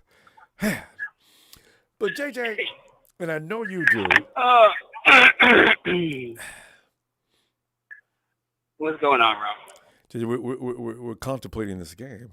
This is that Friday night that normally we come in talking a lot of crap because usually whoever we're playing we're not really concerned with, not extremely, except for the Chiefs. And we're facing a team somewhat similar to the Chiefs, but not quite as good defensively. Oh, I couldn't really tell you, Ronbo. I haven't watched a single Dolphins game, really. You should. I couldn't really tell you. I know that I checked it.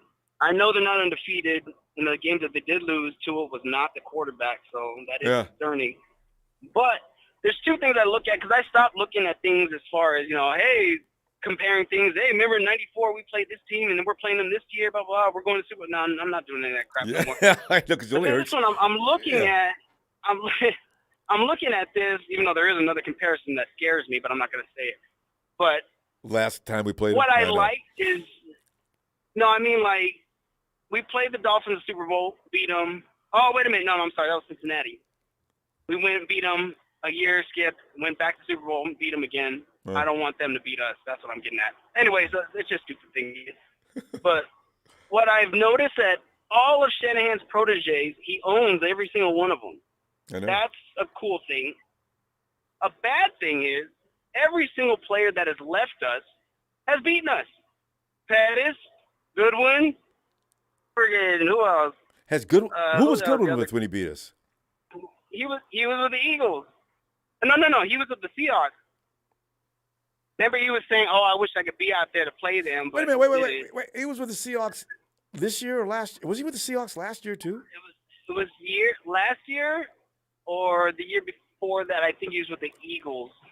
Because one of the times that the Eagles beat us, or one of the times the Seahawks beat us. Because Goodwin's with the Hawks every time now. we play them. Yeah. Yeah. So I worry about Mostert because I still like Mostert.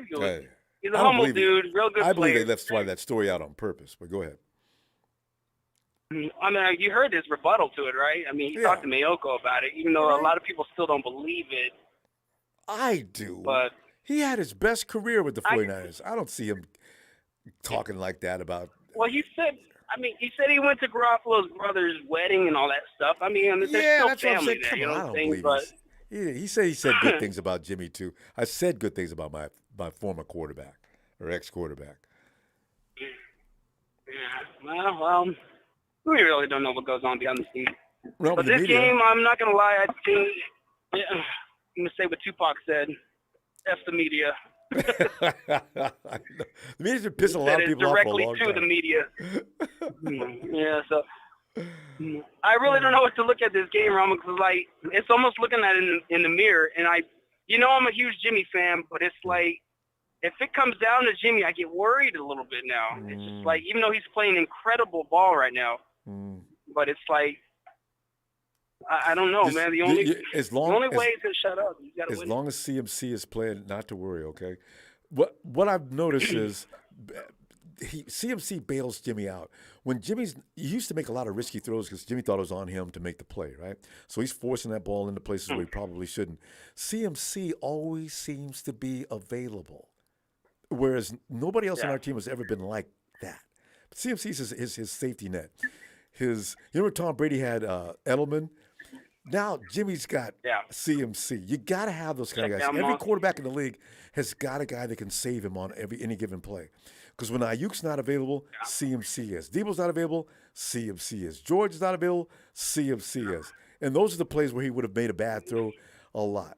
It's just the way it is. And CMC's playing, I'm confident for that reason. And Jimmy's not going to be the reason why we lose this game. Not a chance. But you know me, I'm always fair. So I'm like, it was the same thing when I was a Cap fan. Like the guy was running all over the place, but they eventually shut it down. Yeah. You know what I'm saying? At this point, it is pretty much pick your poison because Debo's out there, Kittle's out there, Ayuk's out there, even Jennings. Don't forget Juice. And there's another player that I keep. Yeah, I was just about to say there's some players that are really low key, Juice, and even Dwelly. Somebody has said it, and I actually looked into it, that Dwelly has hardly dropped any balls that have ever came to him, and it's And they borderline never use true. him. T-Flow loves Dwelly, but they never use him. I mean, Now every Warner, Charlie Warner, you can keep as far away from the field as possible, I'm please. so I do done with not want Charlie you on Warner. this team no more. He's had two easy plays he should have made, and no. And Dwelly would have never missed that. Yeah. That touchdown Dwelly got, he was fully extended on the catch. That's what you got to do. Anyway, Jimmy's arm's too weak. You had to turn it. No, well, if Jimmy throws it past you, then it's not his fault that you didn't. You only had to do, all you had to do was leap to get it, and leaped into the end zone with it. Yes, that's how you do it. Yeah. And to be honest, I think this game's going to be fairly close. Honestly, I feel a lot better with Armstead out there. I would have felt right? even more better if he started last week. You know what I'm saying? Because when they come back, it's a little bit of rust. Yeah, they got to get some of that rust out there. But I think with Armstead out there, Bosa's going to eat. Even Drake Jackson's going to eat. Oh. Yes. Ebicom. Yeah, Ebicom should be better. Jersey, Yes. we're gonna, let me get your score before we get cut off here. What do you got for a score or WL? 96-14 Niners. Wait, say it again. Did you say 90? 6-14. 90, did you say 90 to 40? I love that. You and Casey.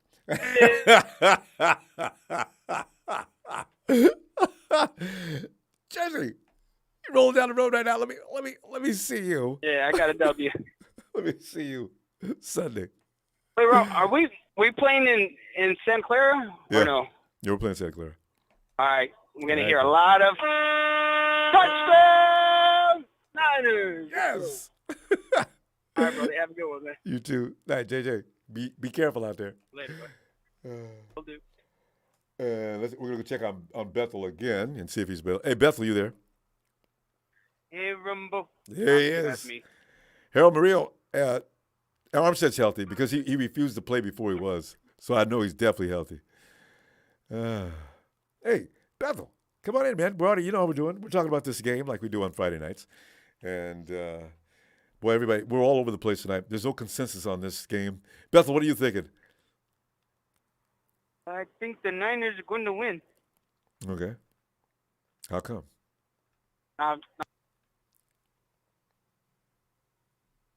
Bethel? I heard a click. Did he get cut off?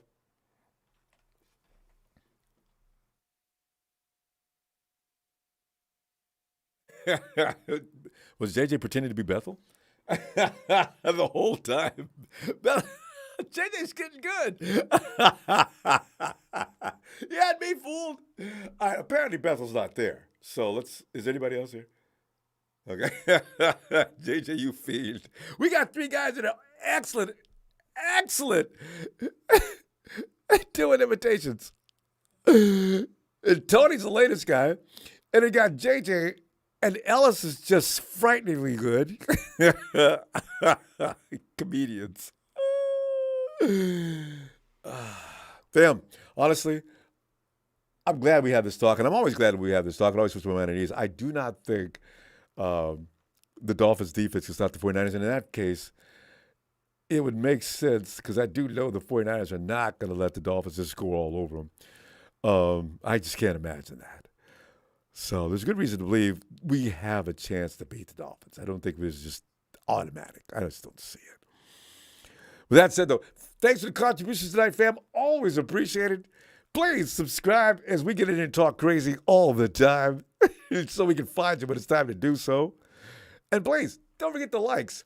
People judge you by my likes, especially my Raider family fans, friends, and family. I was going to say Raider family fans. No, Raider family. Yeah, Raider family fans and friends.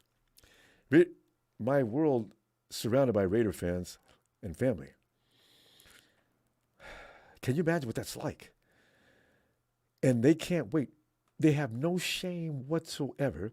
The Raiders are not playing great football this year. I could see if the Raiders were leading the West in the AFC West, which is a tough division. I could see if they were winning the difficult games.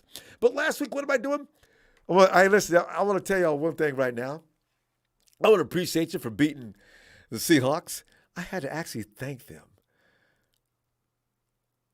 It had been this week and they beat the Hawks, I wouldn't have, and we're already ahead, then I wouldn't have to thank them. Do you know how bad a taste that left in my mouth? God, I hated that. Harold, thanks, fam. I will see you guys Sunday. I'll be in your face at your place. Niners!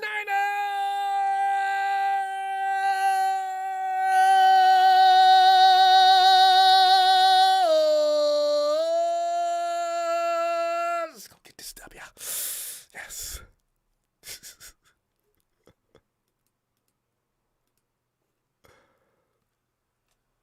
Yeah, we just did that. It was Harold Murillo.